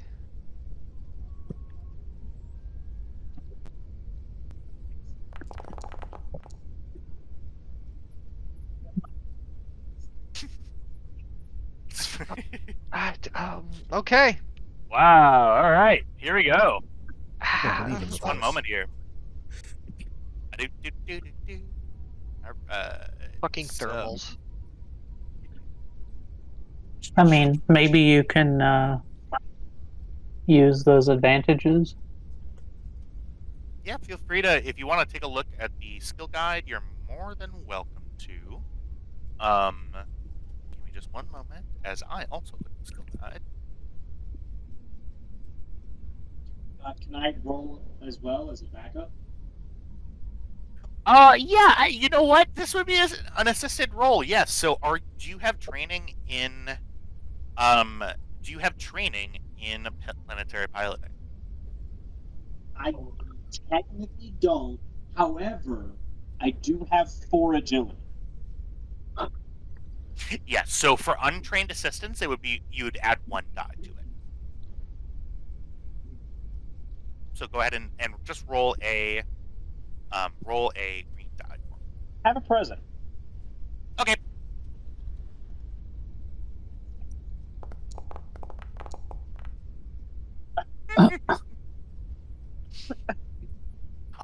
Yeah, you know what? I will. I guess I'm gonna learn how this difficulty system works, because difficulty 1 thing should not be this difficult. I don't know what to tell you, man. They're just supposed to be a hell of a fucking crosswind. I do want to say that in this system, piloting on a pre-planned route to a designated landing spot would be difficulty 0. All right, I'll give that to you. All right, so see, I'm so used to giving some sort of difficulty for rolls, because Star Trek was such a it was just a different system entirely. But Yeah, this one, like you gave us legit. difficulty 0, we just get a bunch of free momentum. Here, we die. Right. Yeah, this should definitely be a success. This should be a difficulty 0 roll. Yeah, I will stipulate to that. Then yeah, I should not be very difficult at all. You're literally They gave you the route to fly. yeah, they literally gave you coordinates. You could probably turn on autopilot to the coordinates that it's set. You go down. I would say that you don't experience any turbulence either. You just sort of head right down. You see that the atmosphere is thick as you're going through. You see sort of a slightly more like plasma flare than you usually see. Your heat shield works up well, and your deflector shields are up, so you are all good. And you... And I push the ship land button.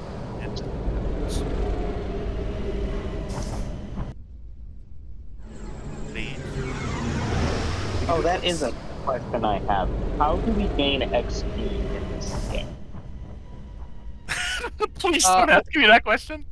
We're actually supposed to be given a minor amount of XP at the end of each session. Absolutely. And that's what we'll do.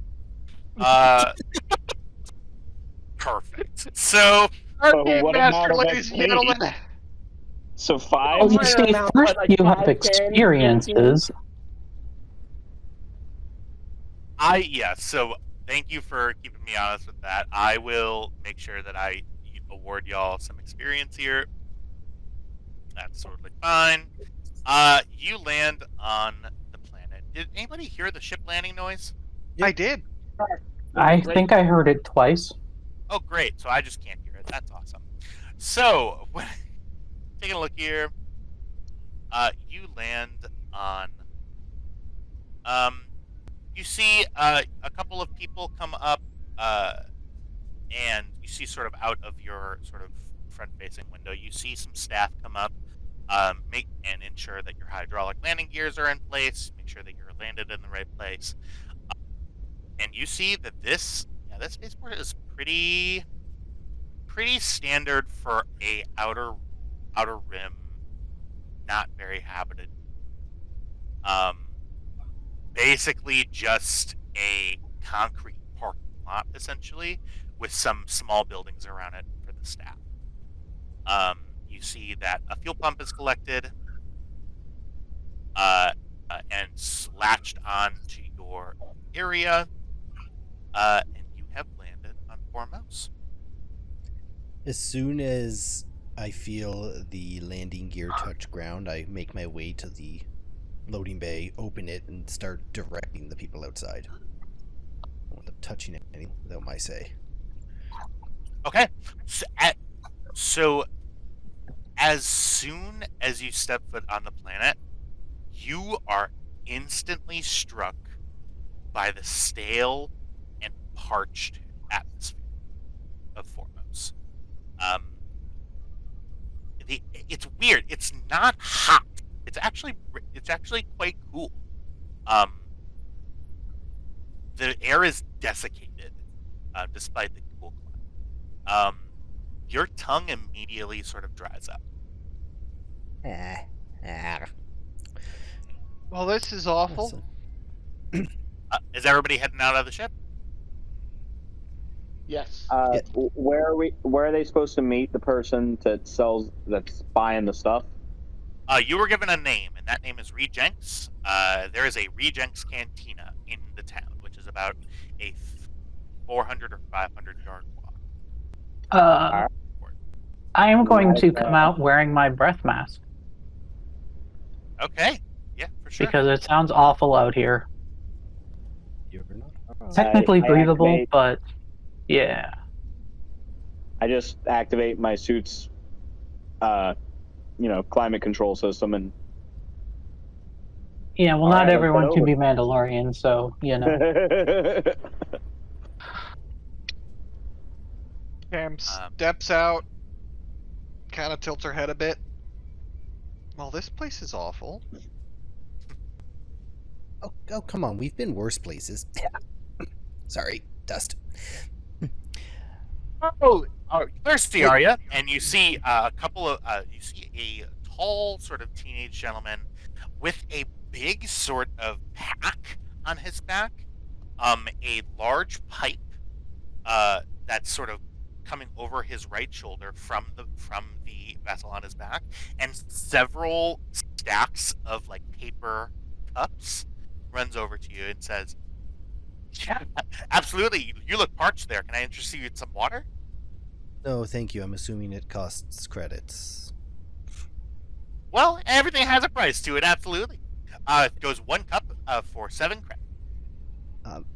Good. Thank you. 7 credits for a cup of water is criminal. Well, that's actually the newcomer's discount. It's typically 10. And people actually pay you that. Well, you're thirsty, aren't you? Yeah. I speak up. I say, Thirsty. I'll give you 5, mate. Okay. Go ahead and I'm gonna ask for a roll for this. Go ahead and Negotiation? Cam, it's a cup of water. How much could it cost? 5 credits? God. Go ahead and give me a negotiation roll. This gentleman has a cunning of 3, so the difficulty will be 3. Oh, Okay. Hold on, I'm looking. Oh, here we go. 3 difficulty, huh? Well. I'm so sorry. It's going to be difficulty 2. Oh, 2. This doesn't look like it's gonna go very well. You opposed? It is opposed. I'm just trying to negate that roll. I'm sorry. What is Oh, the sorry. No, it's my fault. I just need the. I'm sure in that thing that you just sent me, there's rules for opposed checks. Give me Yeah. 1 second. We'll just go with the difficulty until we figure out the actual roll. Ooh, discipline. Opposed checks. There it is. Oh, okay. There it is. You literally, yeah. Higher skill characteristic upgrade to. What? Difficulty higher of opposing skill. Characteristic upgrade to thing.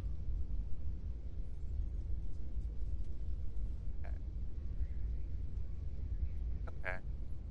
Perfect. And no. Of the higher skill characteristic upgrade to. Okay. Do you understand what that says? Not in the slightest, no. Okay. You Give can me go one- with it however No. you want, and then I Yeah. will into it. Give me 1 second here, guys, because it's important that I actually know how to do this. Give me 1 second. You got it. For the people who are watching this, well, they're not watching anymore. But if No, this is for people to learn how to play the game. I say they're getting Absolutely.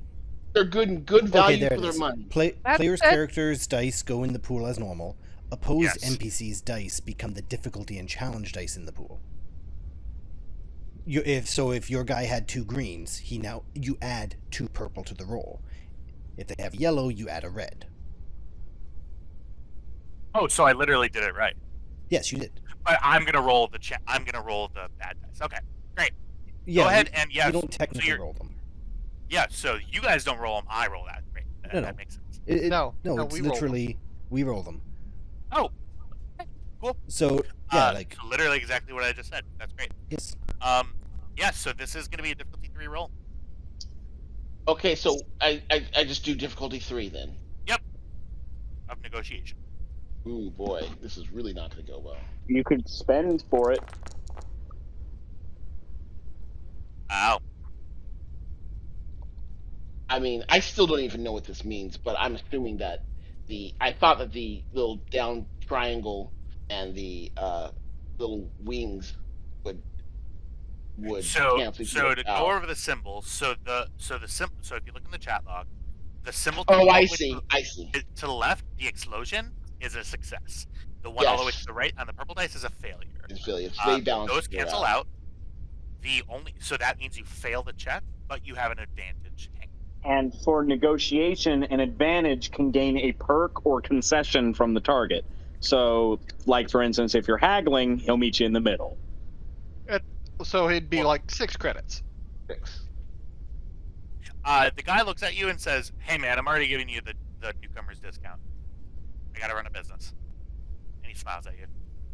I go, I doubt it's for the newcomers, probably for the suckers, but I'll pay you for this water. Yep, Better be tasty too. Yep, 7 credits. 6 credits. I thought you said 6. I did. I am not the GM. Yes. Contrary to popular belief, Tristan and Jack aren't the DM. Okay. Okay. 7. All right, mate. 7. Don't come scamping around here again. And I pay him 7 credits. 7 credits. Of water. You get a 8-ounce glass of water. Yeah, and it's not.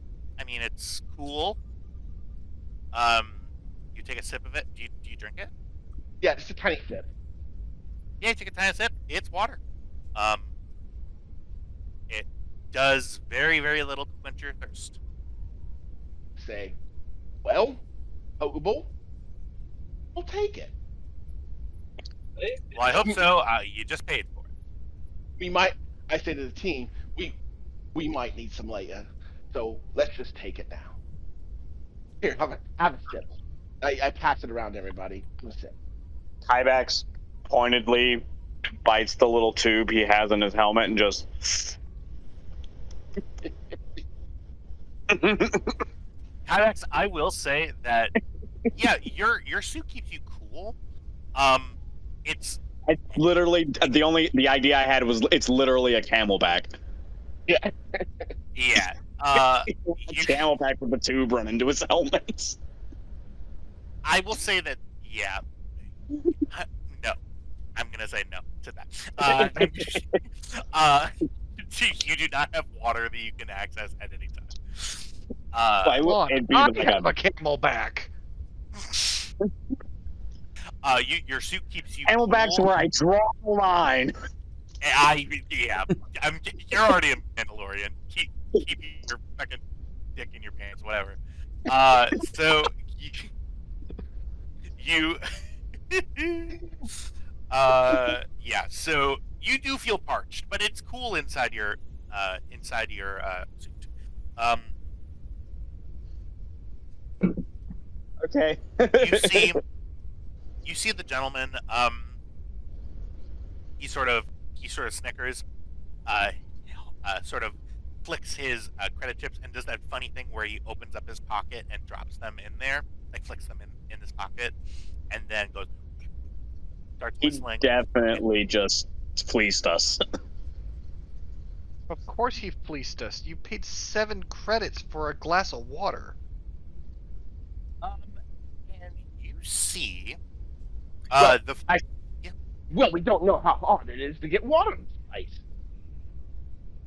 You're right. We didn't. Ari just taps him on the shoulder and points to the ship. We have water right there.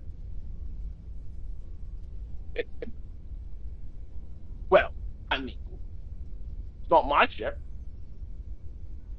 Let's just deliver our cargo.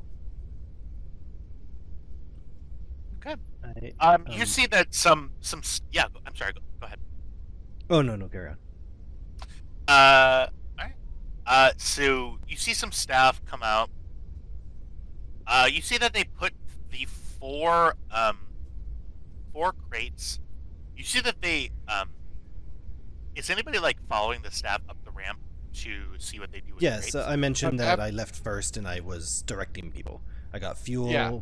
At no point are foreign personnel left unsupervised on my ship. No, Lina Right? would have none of it. Yeah, so Lina, you have a sort of catch a steely eye.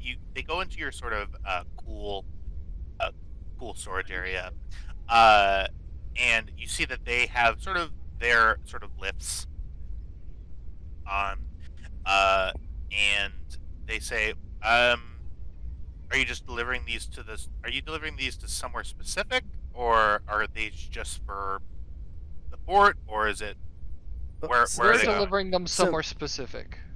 Yeah, that. Just load them up and take them down the ramp, and we'll get them as soon as everything's together. Okay.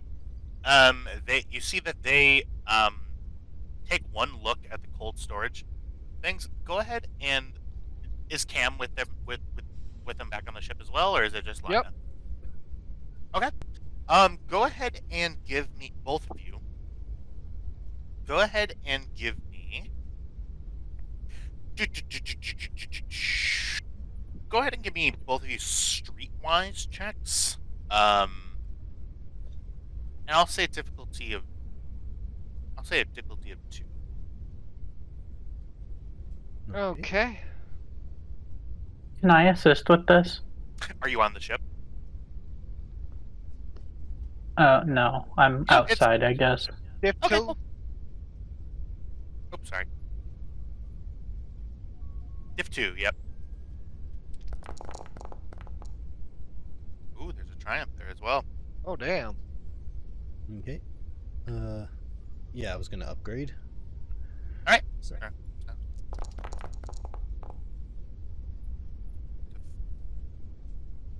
Oh dear. All right. Nothing on that one. Lina, you are so stressed about these people just on your ship, just strangers in general. You're not really paying attention to facial like movements and stuff. Cam, you see them take one look at the crates that they see. They look at the designation that's on them, and then look at each other, and their eyes are wide. I'll just tell you, they recognize these crates. They've seen them before.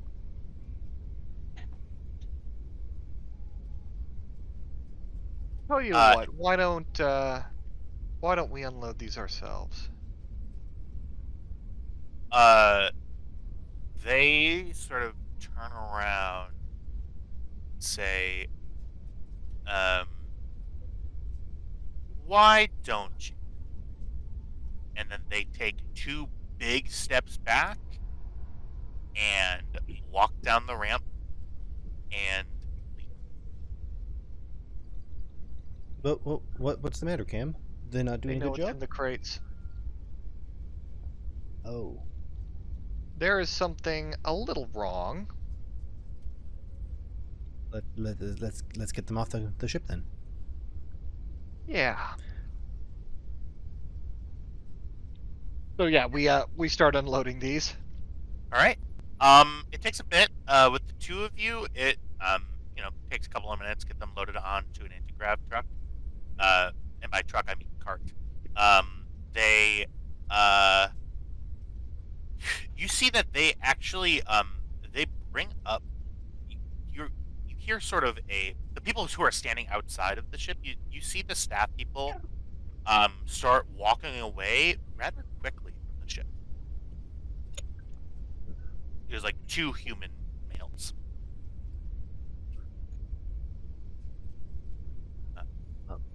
Okay. That's weird. We need to fuel up while we're here. Might as well top off. couple of moments later, yeah, everybody sort of sees them leave. You all get the equipment loaded up onto your anti-grav cart. The people outside, so that is Kyvax, Tam, and Sari. You see pulling up, sort of being piloted by the two human people, is a small cargo skiff. This appears to be rather old.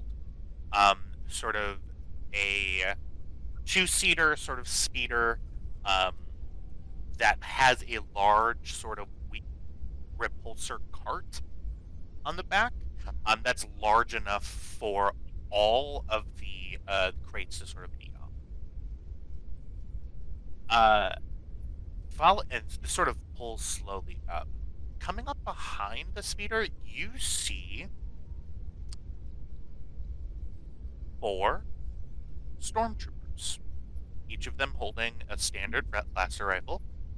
They're not marching in sequence, and you actually see one of their helmets is off, and you see that it's a human man, sort of dark skin, shaved back head, and he looks over all of you and says, "Who is in charge of this group?" That would be. Oh, I'm not saying. Yeah, Tam, Kyvax, and Sari, you see this. Oh, I was gonna say, you see Tam open his mouth and put his finger up and go, "Never mind."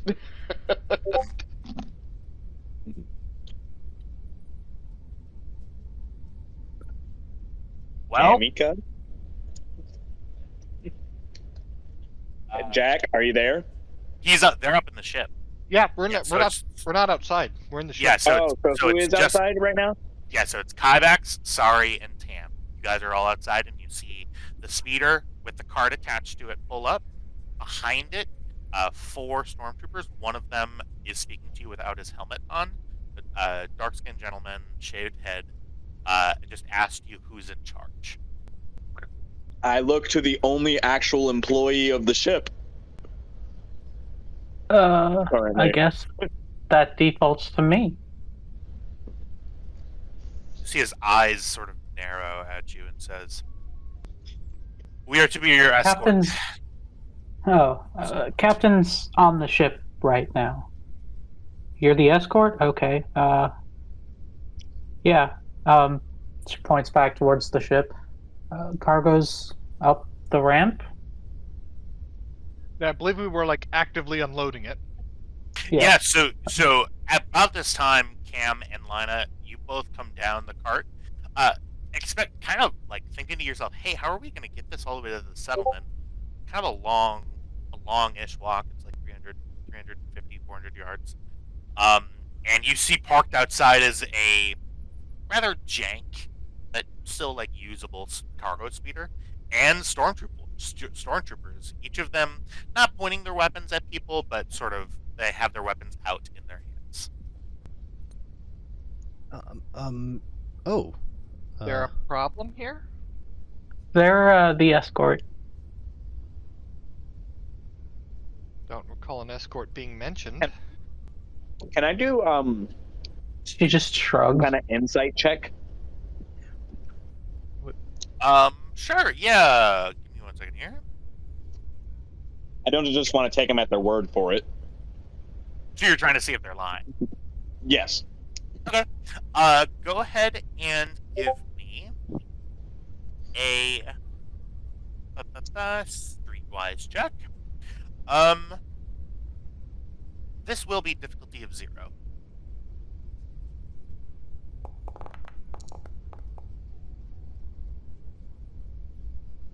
Okay. An eye roll? Sorry, yes, also give me a streetwise check. You said difficulty 0? Yep, it's 0. How do you downgrade? Or Right click, I believe. right May I click? roll as Okay. well? Sure, everybody give me a streetwise check. Alright, difficulty 0. 0. Okay. Hold on. Ah, Streetwise. Jeez. Okay. Jesus Christ, Lina. I was gonna actually say something to get mine, but I'll take it for free.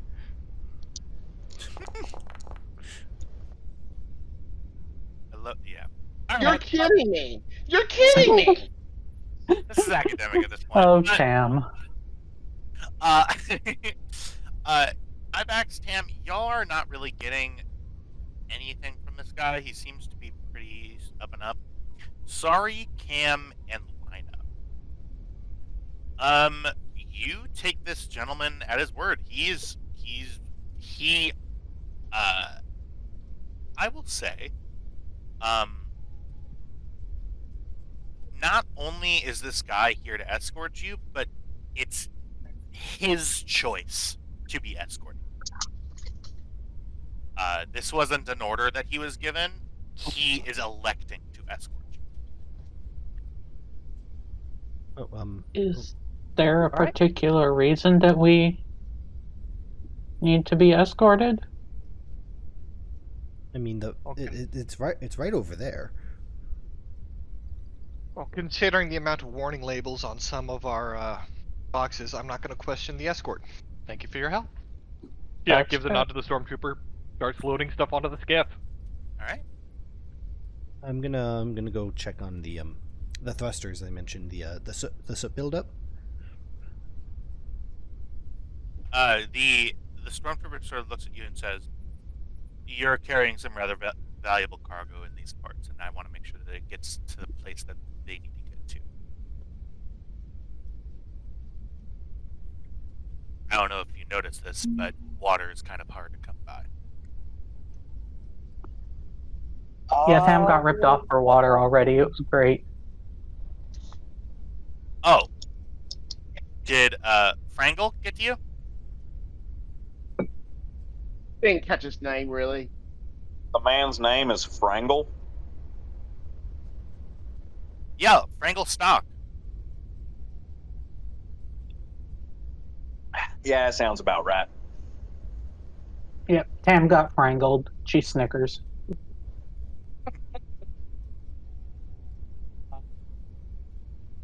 You see, yeah, the stormtroopers sort of look around. I will say, especially with some of the good successes, Cam and Lina, you notice as these sort of vessels are being put onto the wagon, you see everybody in the port has sort of stopped what they're doing, and is now looking at the cargo. Like, workers have sort of stopped and are like looking over. They notice you guys sort of looking, and then they go back to work. But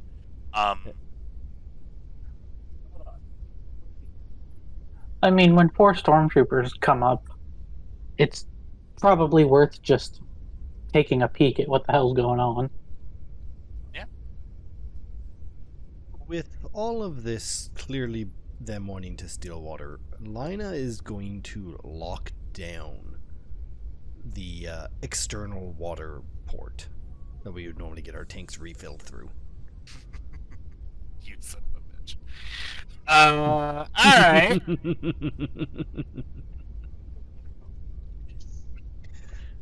So that's outside of standard. Go ahead and give me. All right.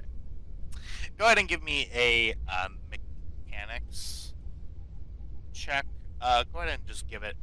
This is pretty simple. This is just running like a hard patch on it. Go ahead and give me difficulty 1. Okay. I should have no reason to not just roll this the way it is,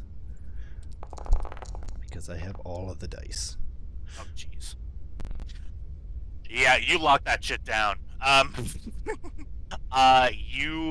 Yes, that is very, very true, and I'm very surprised that you and I were on the same thought process as that.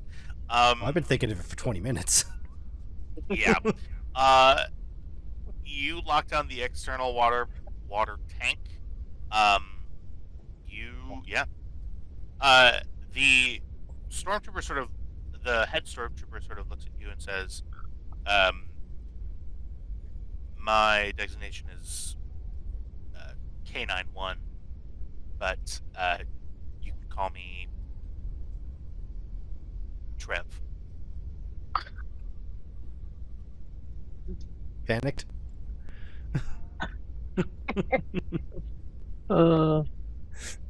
Quick, what's That's a not name? going to get confusing at all. What? That's his name. I wrote it.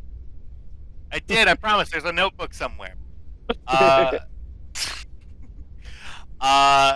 So Trev looks up at you, and he says, are you going to refuse the escort?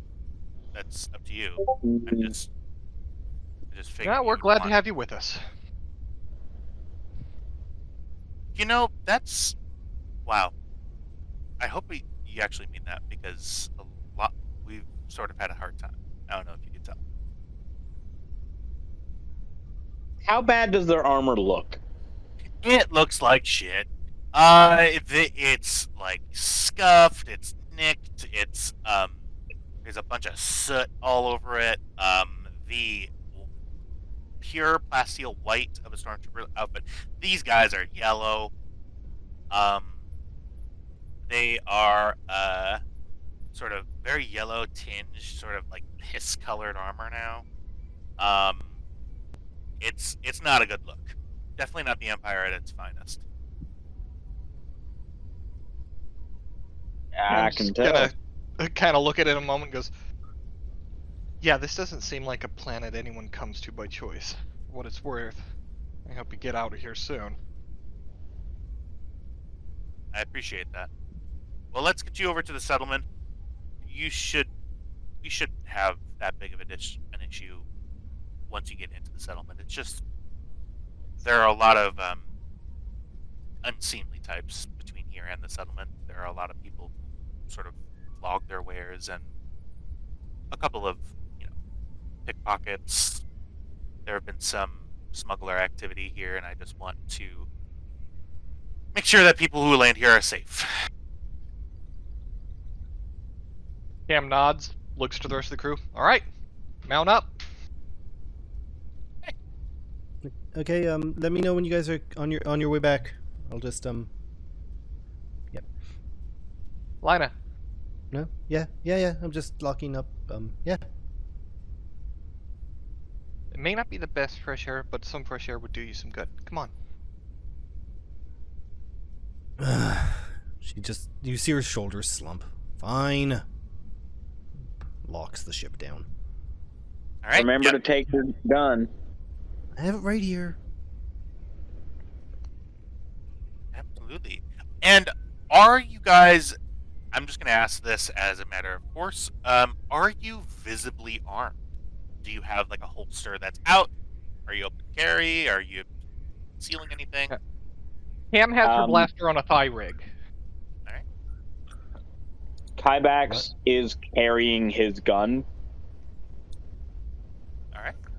He also has a wrist-mounted thing that may or may not be a rocket launcher. Yep. Oh, don't worry. I know. Linus is tossed in one of the large pockets on her coveralls. Okay, so are you doing that for convenience, or are you doing that in the... It's convenience. It's just Okay. The blaster for Cam's- her is an afterthought. Gotcha. Cam's is on shoulder holster. Is that what it's called? Where it straps on the shoulder and it's inside your jacket? Yep. Absolutely. Sorry, doesn't have a gun. She has Sorry, a knife. here's the gun. Awesome. Yeah, so as you begin walking to the settlement, the skiff isn't really, it's not it doesn't go very quick. It goes probably around, a light jog sort of space, probably about 20 kph, something like that. You're able to sort of keep up with it as long as you're walking sort of briskly.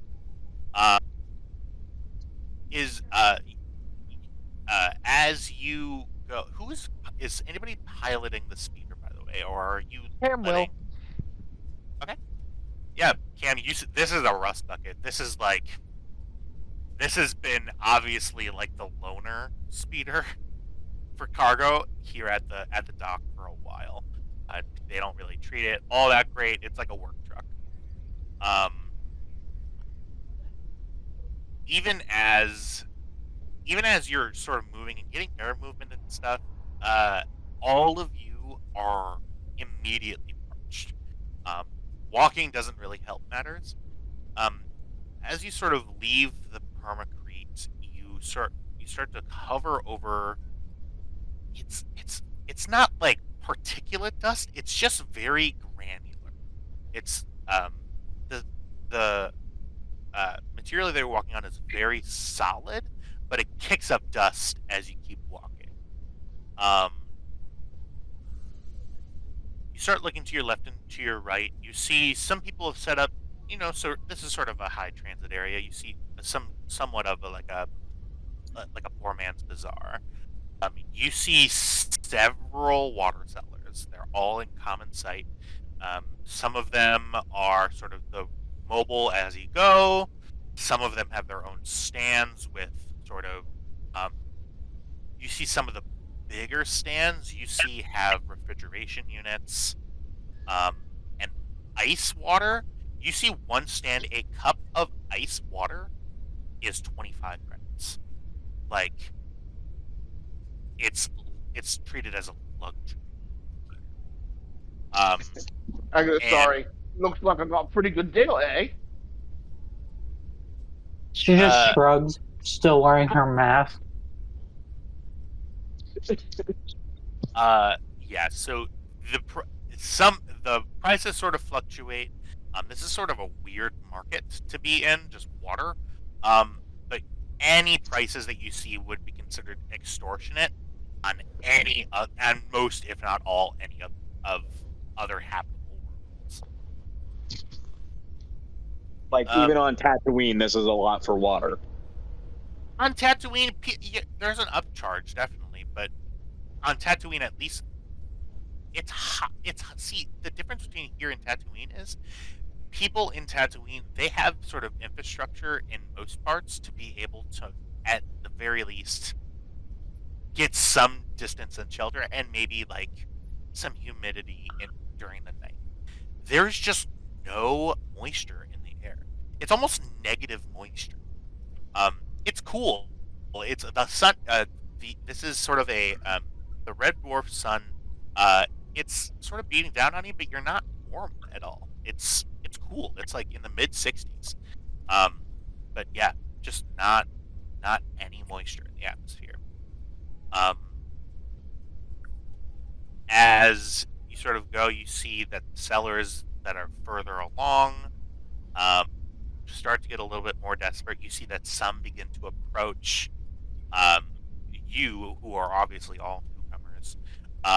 You see that the stormtroopers sort of look. You see the head stormtrooper looks at one cellar, and you see that sort of towards the end of the path, one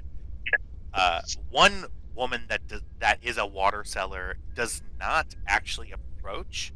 You see that there is a very heavily burdened and aging human woman that is sort of she looks ancient. She looks in her 80s.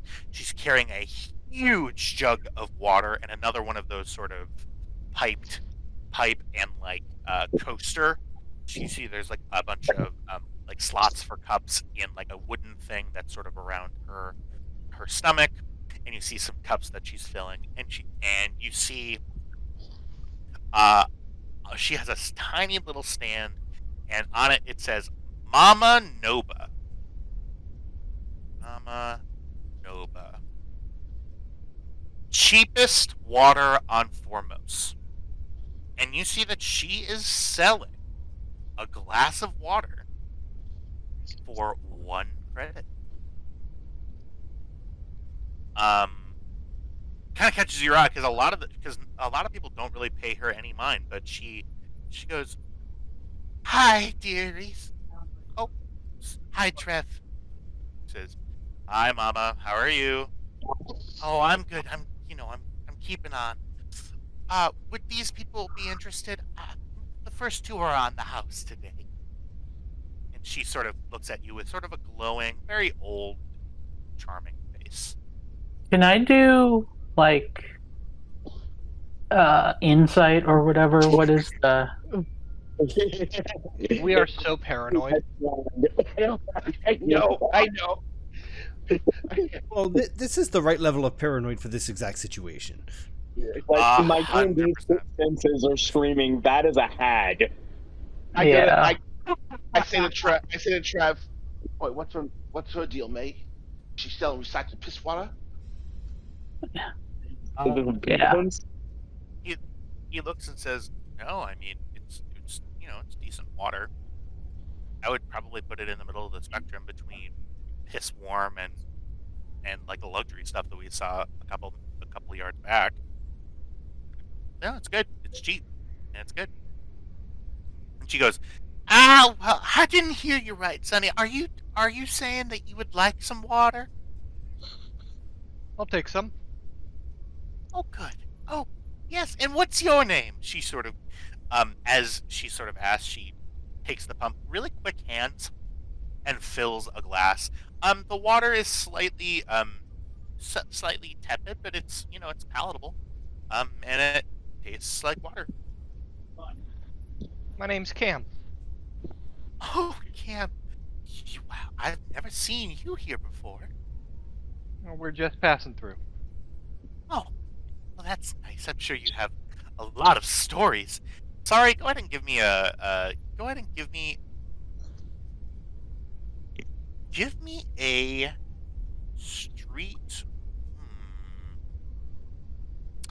and give me a streetwise check. The funny thing is, I would add a setback die for a reason, but your shadow talent actually removes a setback die. What's difficulty? I'm going to set this as a tiered difficulty. What exactly are you looking for? She seems sus. She seems sus. Yeah. No, I get it. I totally get it. I'm not spending those. I keep clicking on it. I'm so sorry. Go ahead and so you're going specifically against. I'll describe the scene a little bit more. You can see Mama sort of as she begins to sort of do old people talking to Cam. "Well, and you see sort of right behind this sort of stand with another sort of big jug of water is a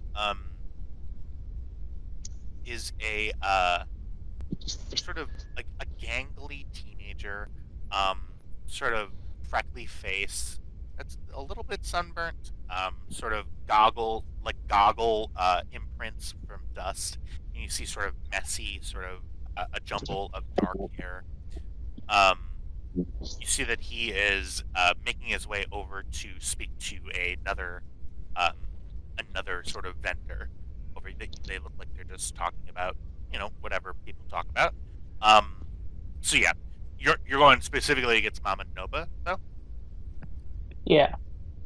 Okay, this is going to be a difficulty 3 roll.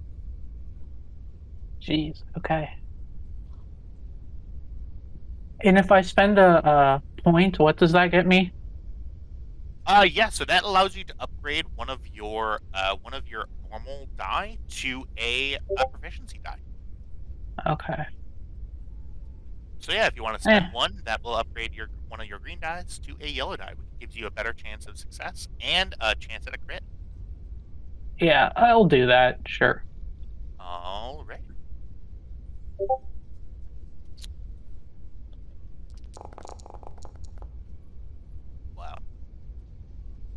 Wow, a Ooh, great yeah. roll.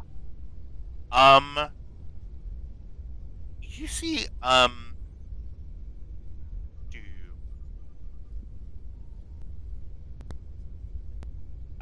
You're looking around.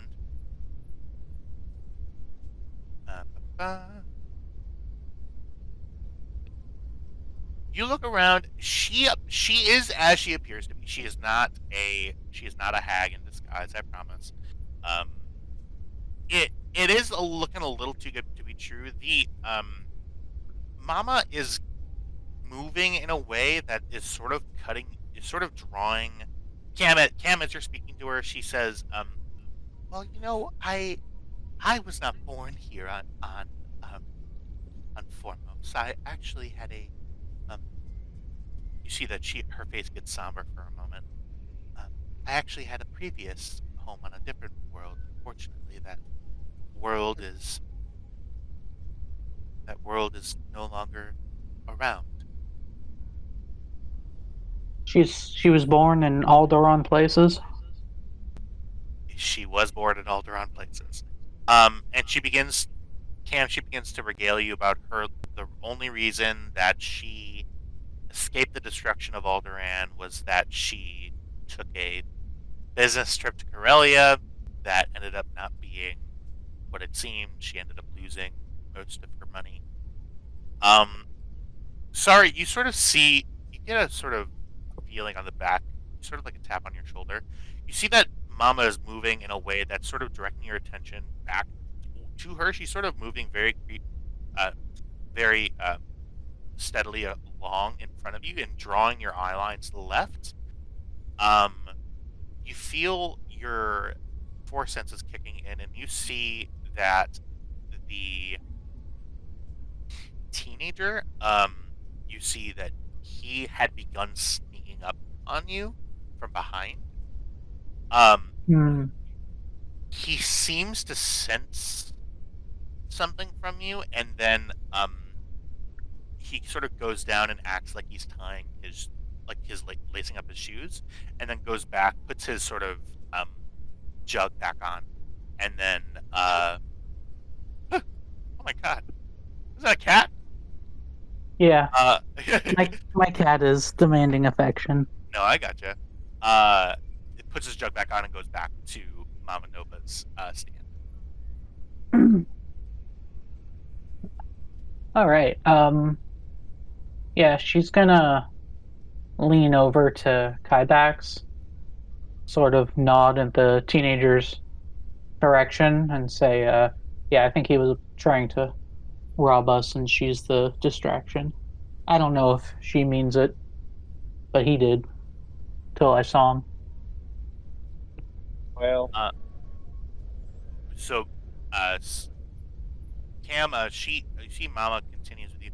Well, I hope that I see you in town. Well, I do have a small dwelling, that's off of the cantina. I hope to see you around. And she smiles at you.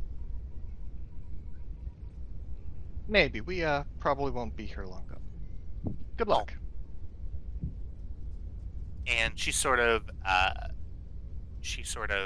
moves away, smiles at you, and gives you all a free glass of water. And walks away.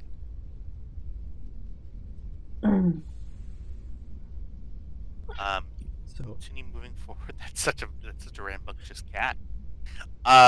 Oh, she is. I adopted her from Jack, so he knows this cat. Oh yeah. Oh yes. We've both actually known that cat since she was a kitten. Yeah. My sister fostered a pregnant cat, and Amelia was a foster failure. All right. She's just too special for the average person to understand. Oh yeah, I get you. Too demanding, too bratty, too cute. I will say, is anybody keeping an eye out for anything else as they're walking? So Kybax is looking out for pickpockets and the like. All right. That depends on whether or not someone mentions to Cam that the kid tried to sneak up on them. Once she's done talking with Mama Nova, then sorry, we'll tell her. Cam is hyper-vigilant for literally anyone the further she gets away from the ship. You mean Lina? Yeah, Lina. I don't think you're Versus wrong yourself. about Cam being, but you know. Yeah, my statement stands. Yeah. Lina, go ahead and give me a difficulty 2 perception check. Good at it.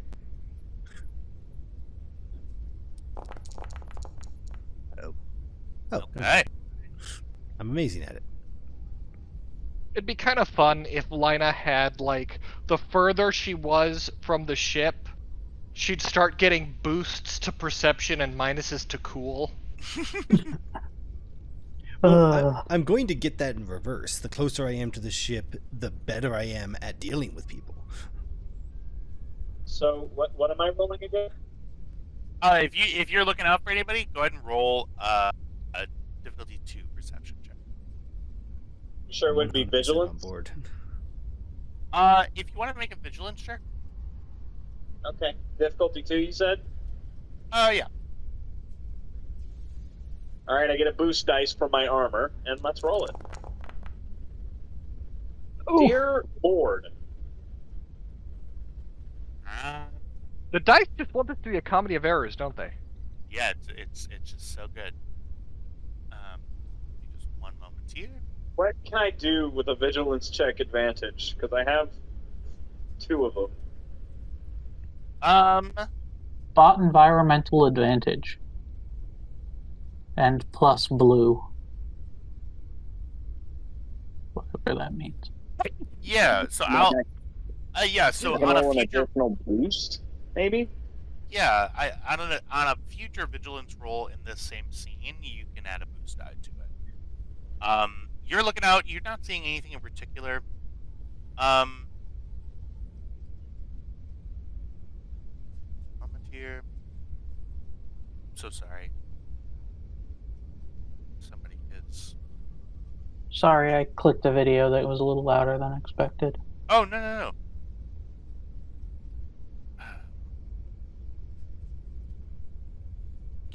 Everybody just give me one moment. Somebody from work is calling me. Give me just 1 second.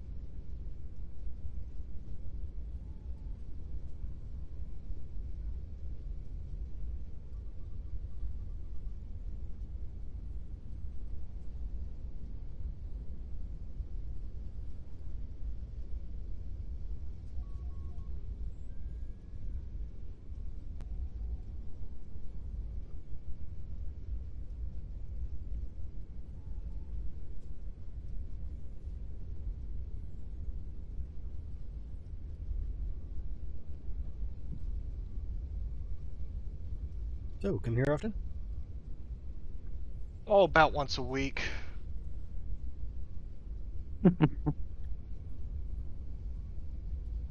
I'd like to come here more often, but, you know, it's just how schedules work out. Yeah, I hear that. So, I was looking through the cars on Facebook Marketplace, like you do, just to see what was out there.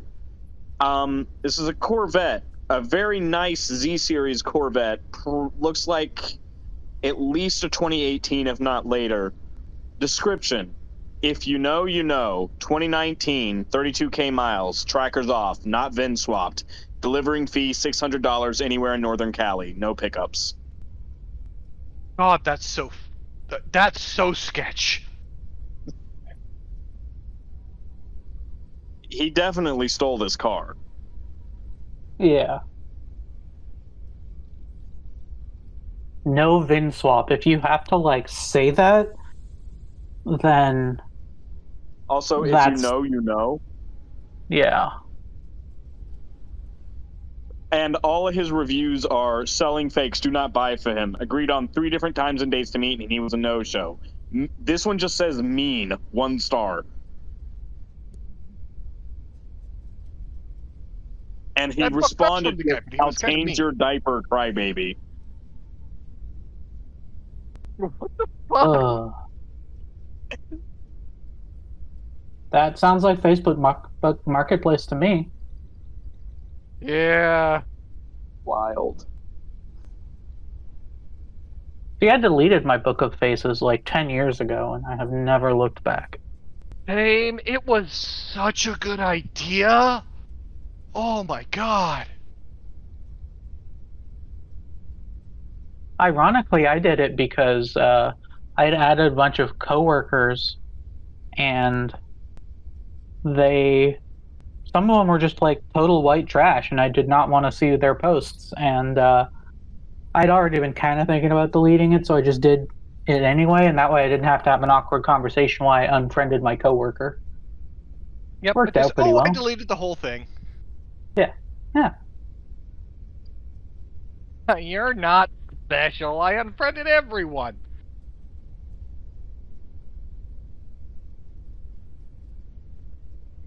Yeah. I don't use it. I just keep it up because army people.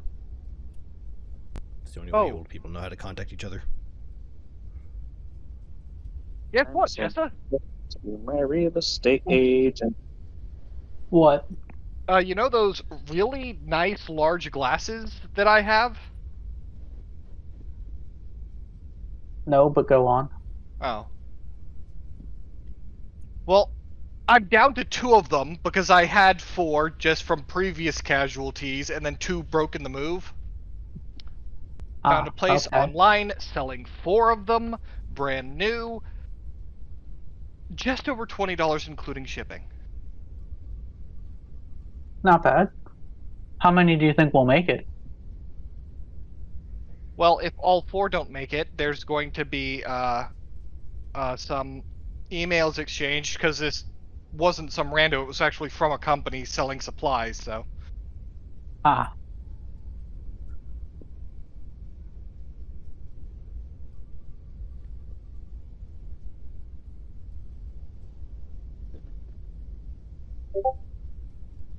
They are being shipped FedEx, though, so how many do you think will make it is a valid question. Uh, Pupper! I got the rope! Oh, you tugging! Oh, you tug! It's a good girl!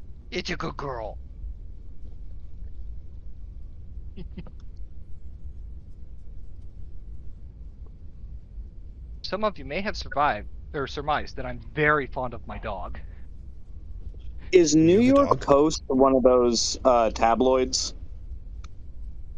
Close enough. Probably. It doesn't sound reputable. No, New York Post is Murdoch paper. It's the National Enquirer of New York. Oh. Oh, okay. That makes sense because this headline is wild. Remote Amazon tribe connects to Elon Musk's Starlink internet, become hooked on porn and social media. I mean, I'm not saying it didn't happen, but yeah. Like, I wouldn't be surprised. It's like one of those things that you're like, life is already so fucking weird. This might as well be true. Yeah.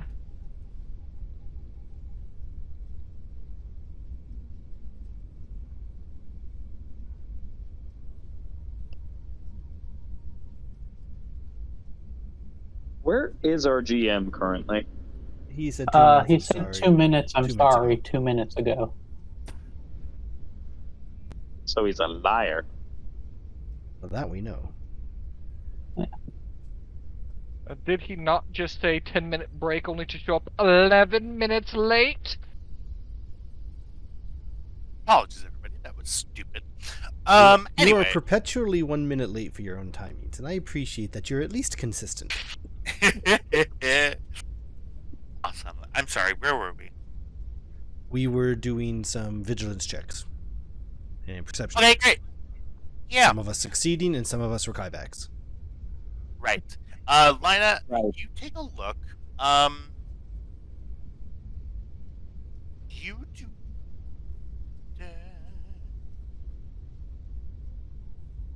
You do not. Give me just 1 second. You do not. You see somebody tailing you. There is somebody who is following you from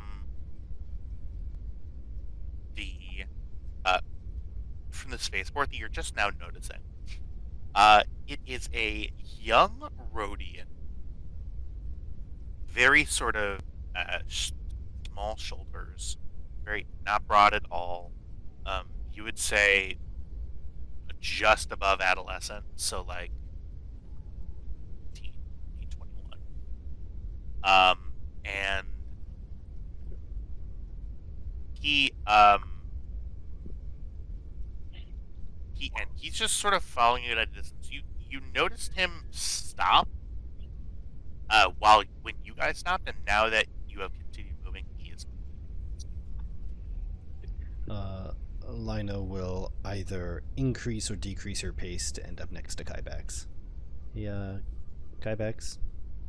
Yeah, we gotta tail the young Rhodia.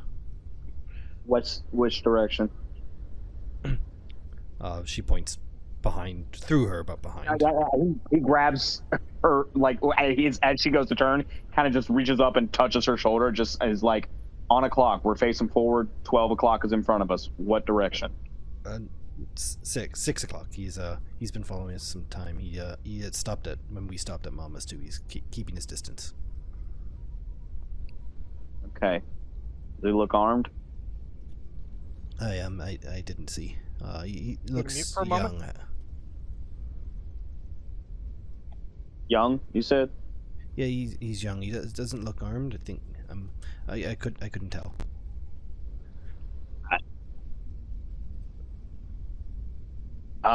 Now that she has pointed this Rhodian out, can Kybax catch a glimpse of him?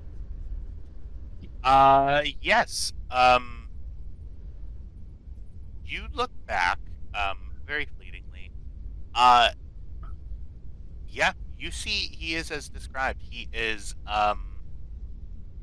you see his normal skin color is sort of like a light green. Like on his arms you see that that's his normal skin tone. His face has gone to a deep, he's like flushed, almost. I kind of do a little whistle to get the Trev's attention, the stormtroopers. And I do, there's a Star Wars term for it, it's diadacta, but it's literally just hand signals that people in armor do when they don't have comms to say, there's someone following us. Okay. Yeah. He looks, and he sort of looks back, and he giggles. And he says, "Oh, that's just Grebo." And is Grebo going to try to take our shit? Grebo, yes. So, no, he will not try to take anything. Poor Grebo, he's the youngest member of this tiny little smuggling gang. They came here about 2 weeks ago. They've been trying to meet up with a group of contacts that they've been finding, and he's been tailing every single multi-group crew that comes from the spaceport to the settlement. And he's a young kid. He doesn't really talk very well, and by that I mean he's very shy.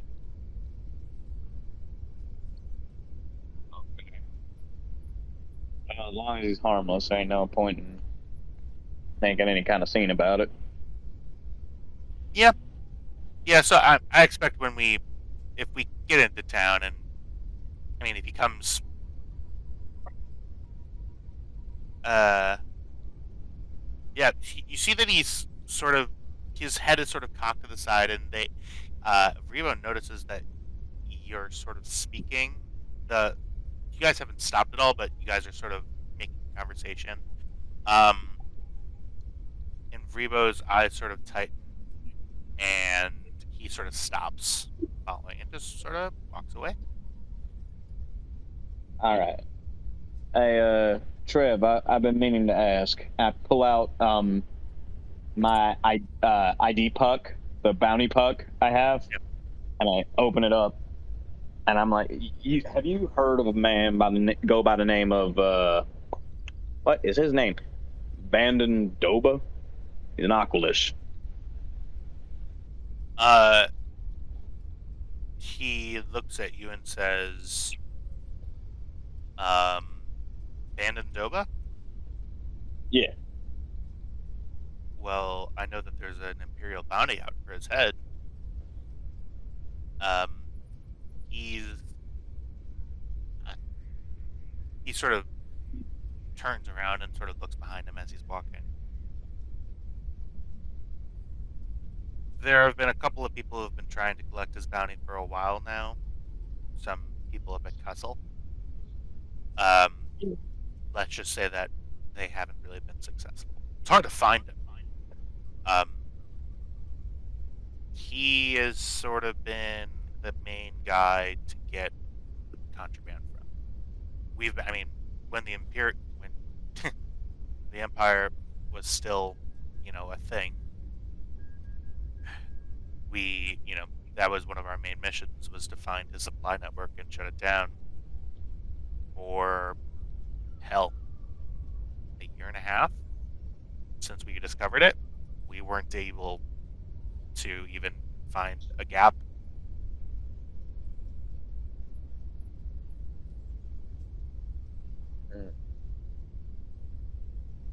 And you don't think Brebo? Oh, Brebo?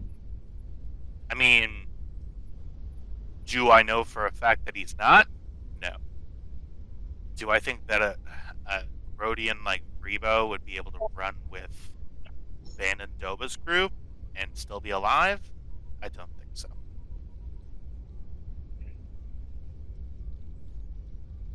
Well, thanks for letting me know. Yeah.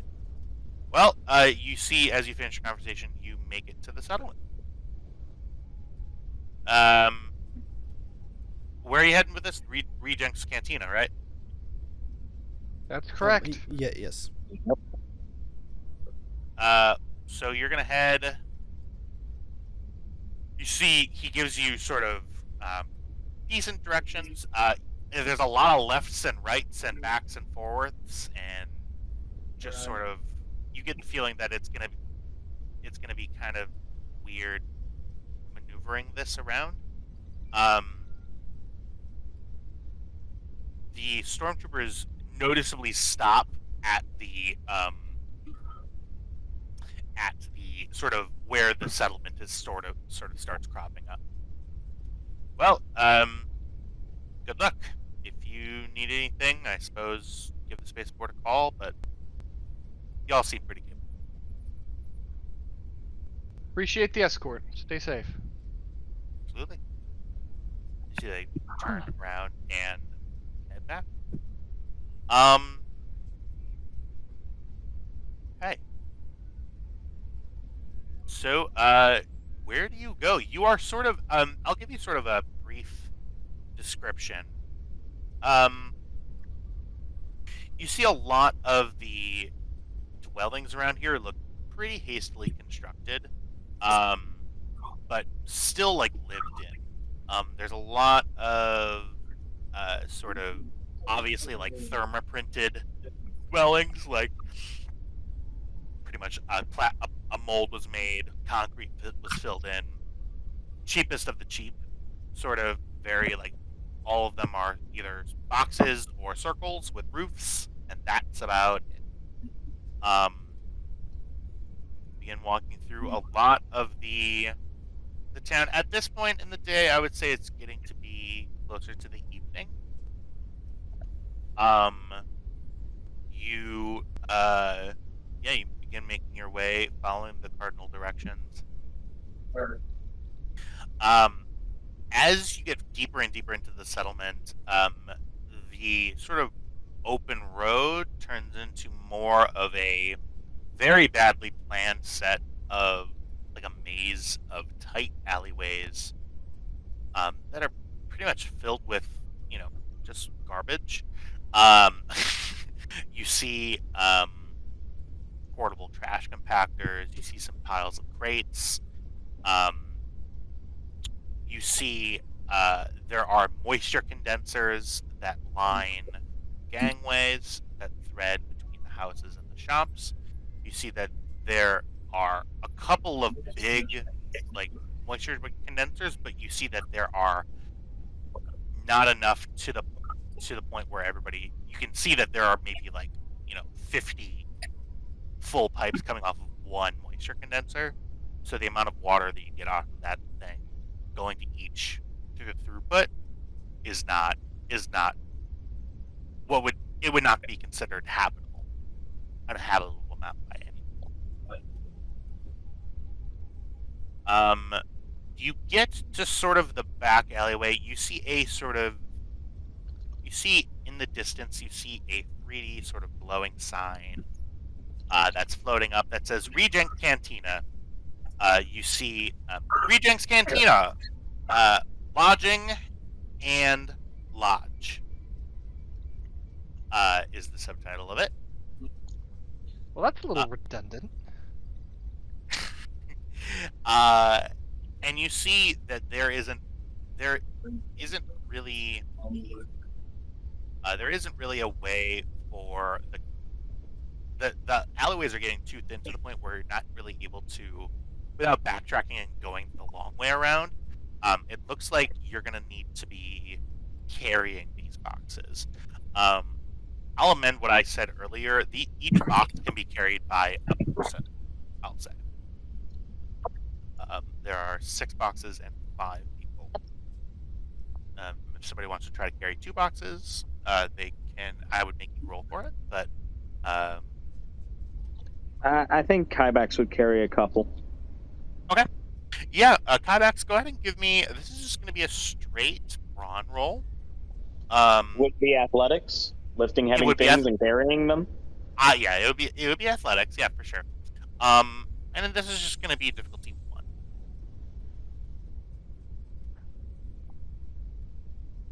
Alrighty.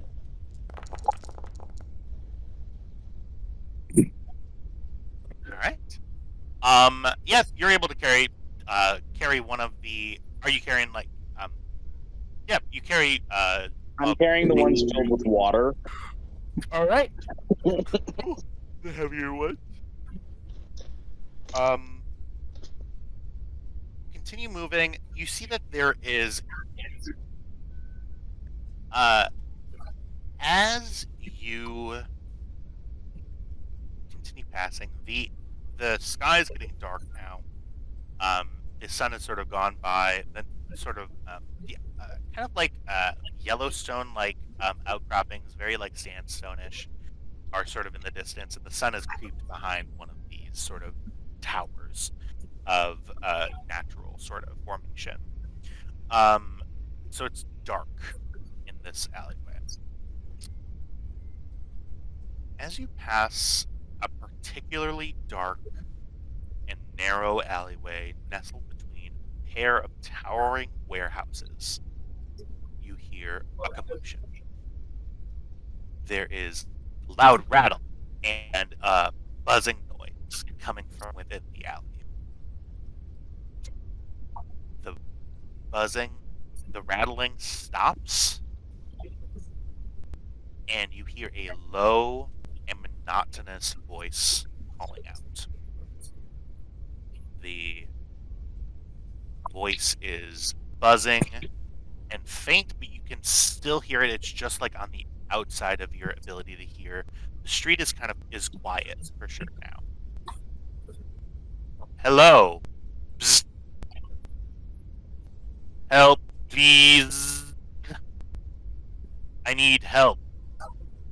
Psst, psst, psst. Is anyone else hearing something that sounds remarkably like bait? Yeah.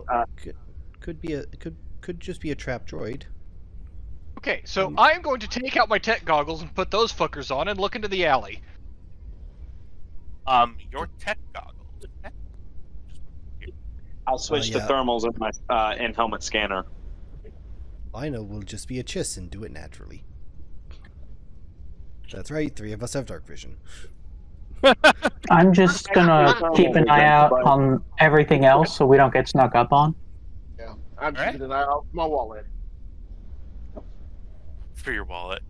Yeah, I just have my hand on my gun. All right, scanner goggles with these are goggles engraved with a set of very basic electric binoculars. They allow the wearer to see normally in darkness. Okay. For those of you with dark vision-like talents, thank you.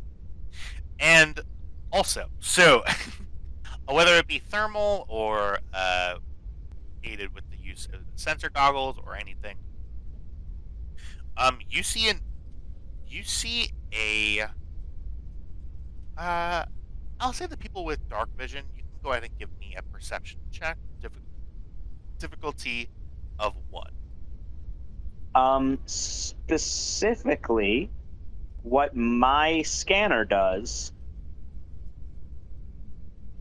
Hold on, I've got to pull up the actual document here. Attachments. Mine are specifically infrared. Okay. So infrared and thermal. Okay.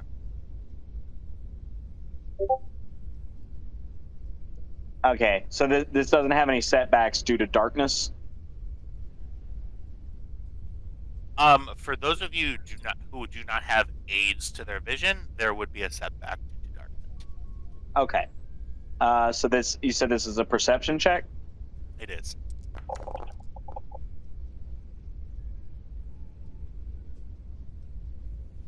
Difficulty 2.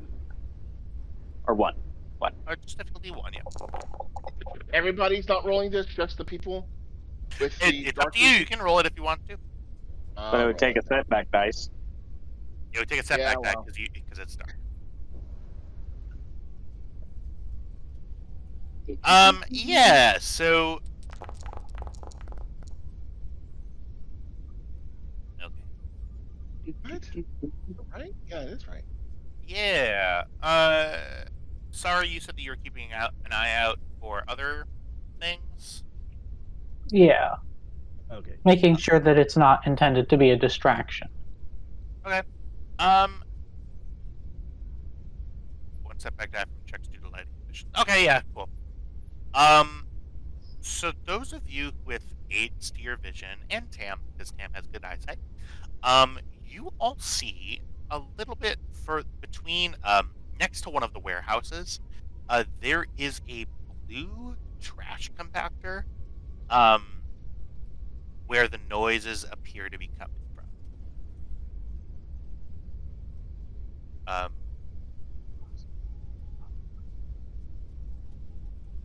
Yeah.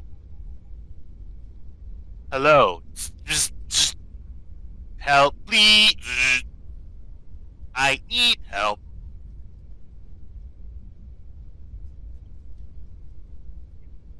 I don't see anybody. I'll help him if you guys just keep an eye out. All right. Cam will put a hand on her blaster, ready to draw it. Haback is looking all over. Hi, how you doing, buddy? Do you open the trash compactor? I'm inch closer. Okay. It's inside the trash compactor. Oh. Maybe it is the trash compactor and it's trying to eat you. She, Star Wars Don't minute. worry, your good Yeah. pal the garbage disposal is still loyal. she uses the mechanical arm to knock on it.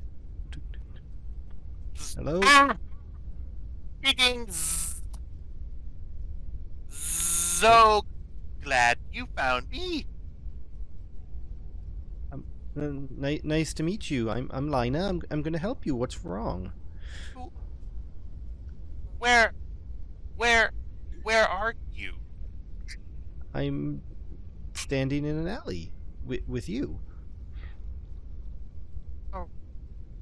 Where am I?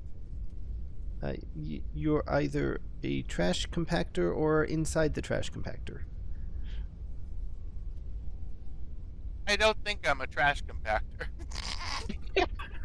You guys Okay, just open the fucking trash. I'm gonna open the trash compactor now. We're paranoid.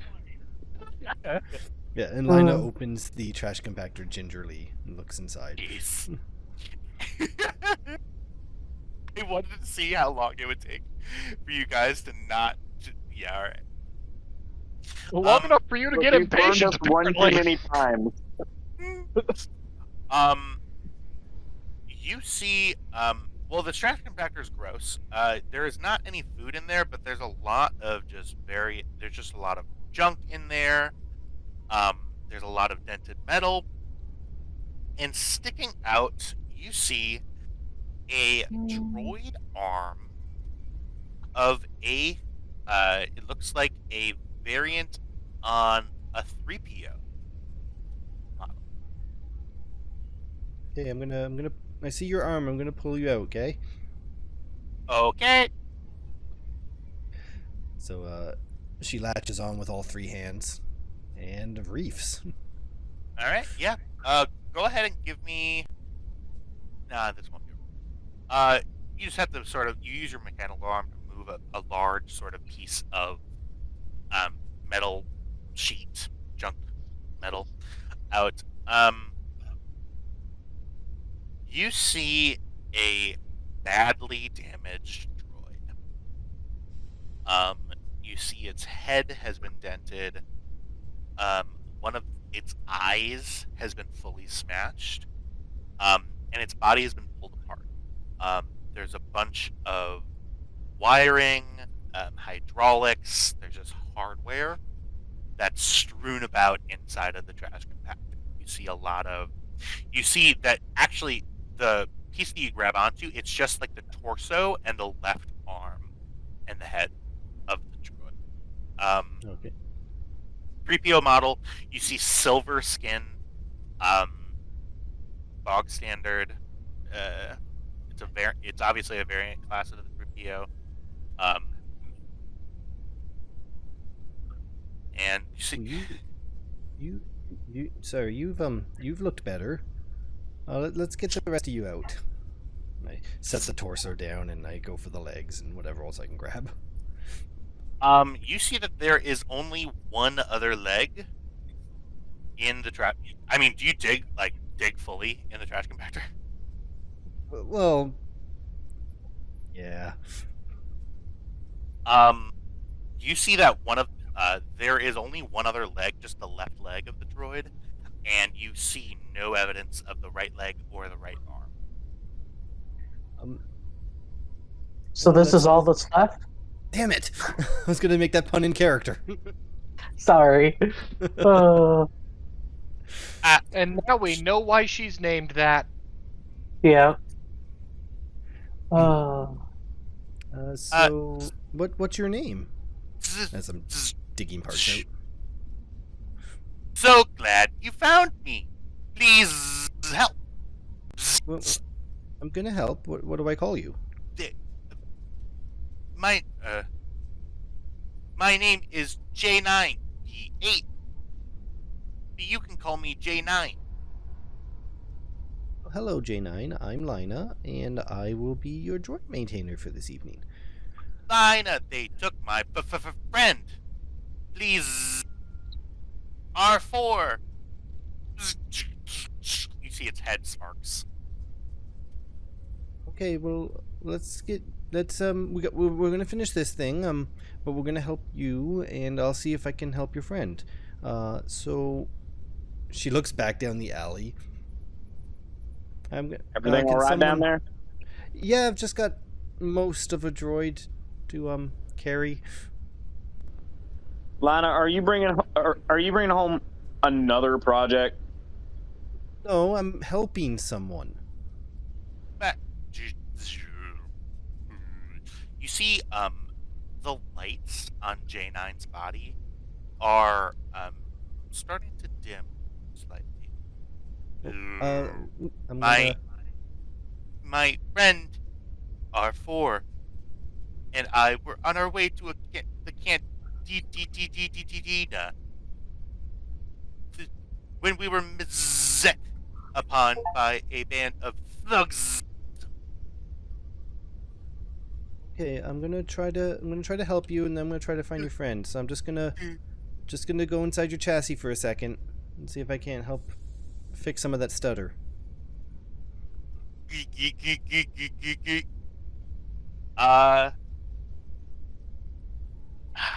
Lina, give me a mechanic check difficulty. 1. All right.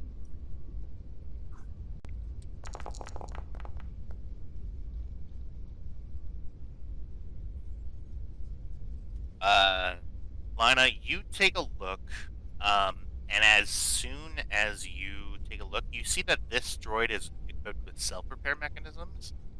The self-repair mechanisms have really done all that really can't be done. You see, there are just too many parts missing internally. You see, wiring was whipped out. You see just stuff, just components that are fully missing or beyond repair. Yeah, this is, fortunately, it's a done deal. You know that. Okay. Okay. So I can't fix most of you, but with your permission, I can take your head, and we'll try to get you fixed up later. Okay? They tore me apart with bars and dragged him away. Please. You have I'm just to gonna hear this? Just gonna reach back and turn him off. Can we hear what's going on? You're gonna turn him off? Yeah, I'm gonna turn him off and remove his head. It's like, sorry, rest of you. Wait. Before you do that, which way did they go? It's turned off. You. But, yeah, can the rest of us hear that? Yes. Yeah, it's out loud. Cam will kind of, like, lean back towards Kybax. Kind of makes sense if they were after salvage. I mean, a protocol droid, you're a dime a dozen, but an astromech, that'll fetch a pretty penny. I'm just thinking what we could do with an astromech. Yeah, me too. It's not an astromech, though. It's a 3PO, isn't it? Yeah, His but friend was an R4 R4 series. The R4. Yeah. R4 is an astromech series, so it's a good one too. Oh. Actually. Okay. Yeah.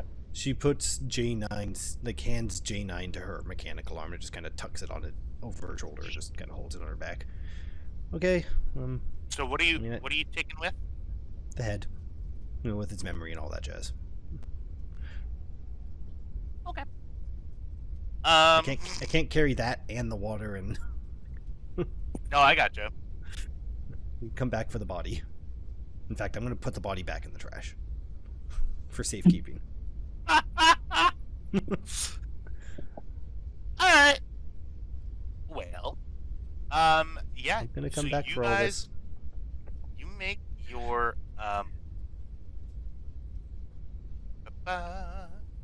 you make your way back to the, back sort of out from between the warehouses. You see some dwelling spaces around, Gotcha. Actually, before we leave, can I do a thing? Oh yeah. So he said that they tore him apart and then dragged R4 off. Can I make a survival check to see if I can figure out where they went?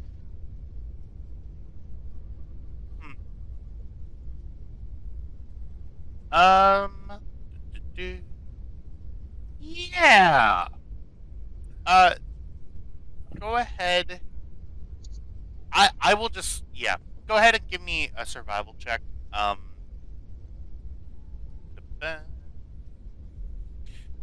ahead and give me difficulty 2. Okay, I'm gonna flip a light side point. Okay.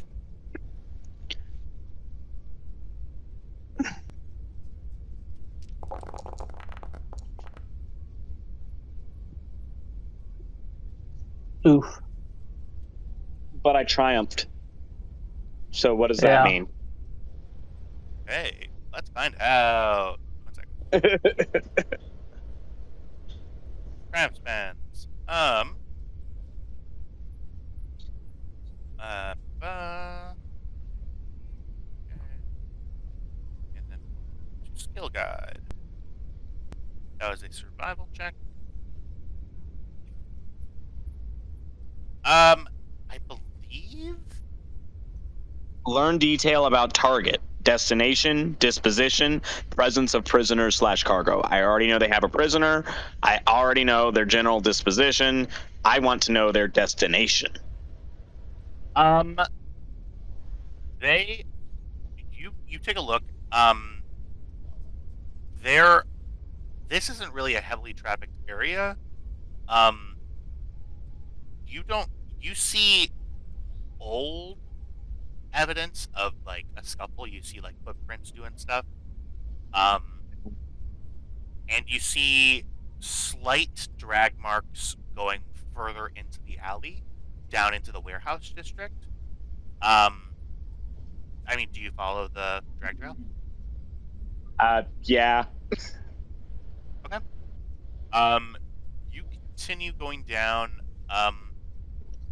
The path peters out. You can see it heads further into the warehouse district.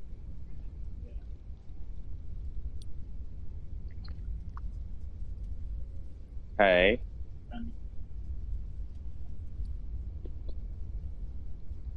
Okay. Yeah. So, I relay that information. When we go looking for them, it'll be in the warehouse district. Say that I'm kind of Okay. amused by the fact that everyone's just immediately on board with rescuing this random asteroid. Look, if I can hear Lana in the back of my head right now without her saying anything. Yeah, Here. yeah, me too. I'm standing 2 All feet right. away. I'm in the back of your head. Come on, Lina.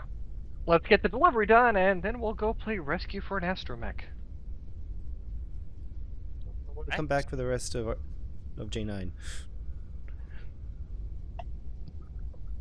Alrighty then, and with that, another, like nicely uneventful but still fun, hopefully, session of Star Wars Stormrunners comes to an end. I want to thank everybody for coming here. Everybody gets 15 experience. Oh shit! Neat. That And- is an ability. That's great. Take it. Absolutely. Yeah, you get 15 experience, everybody. And nothing else. So with that, I hope everybody had a nice rest of your night. And I will give another 5 experience for the starting episode. So 20 in total. Huzzah! Question. Answer. So that XP has available in total. So total, we're supposed to keep track of each time we get XP and cumulative. No. So total, I would do it as we spend it. Okay. So right now I've got 20 available, 100 total. 100 total spent. And then this way, when when you go back through your sheet, you can see where what was spent and why. Okay. Because some things take 20 XP. Right.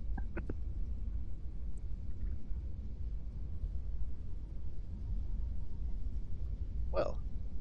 All right. That was Well, I hope exciting. everybody has a nice rest of your day and night, and wherever. I mean, if people watch this, then thank you. A couple of people I want to thank for the ambiance today. The credits are at the beginning or the end of the video. Please go and check them out. Also, I want to give a special thank you to Kevin MacLeod at IncuTech.com. He truly has saved my life. He is very creative and awesome and wonderful and provides royalty-free music for anybody who needs it.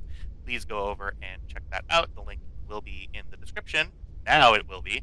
And as well as a feature in the video. And I hope everybody has a rest of your night.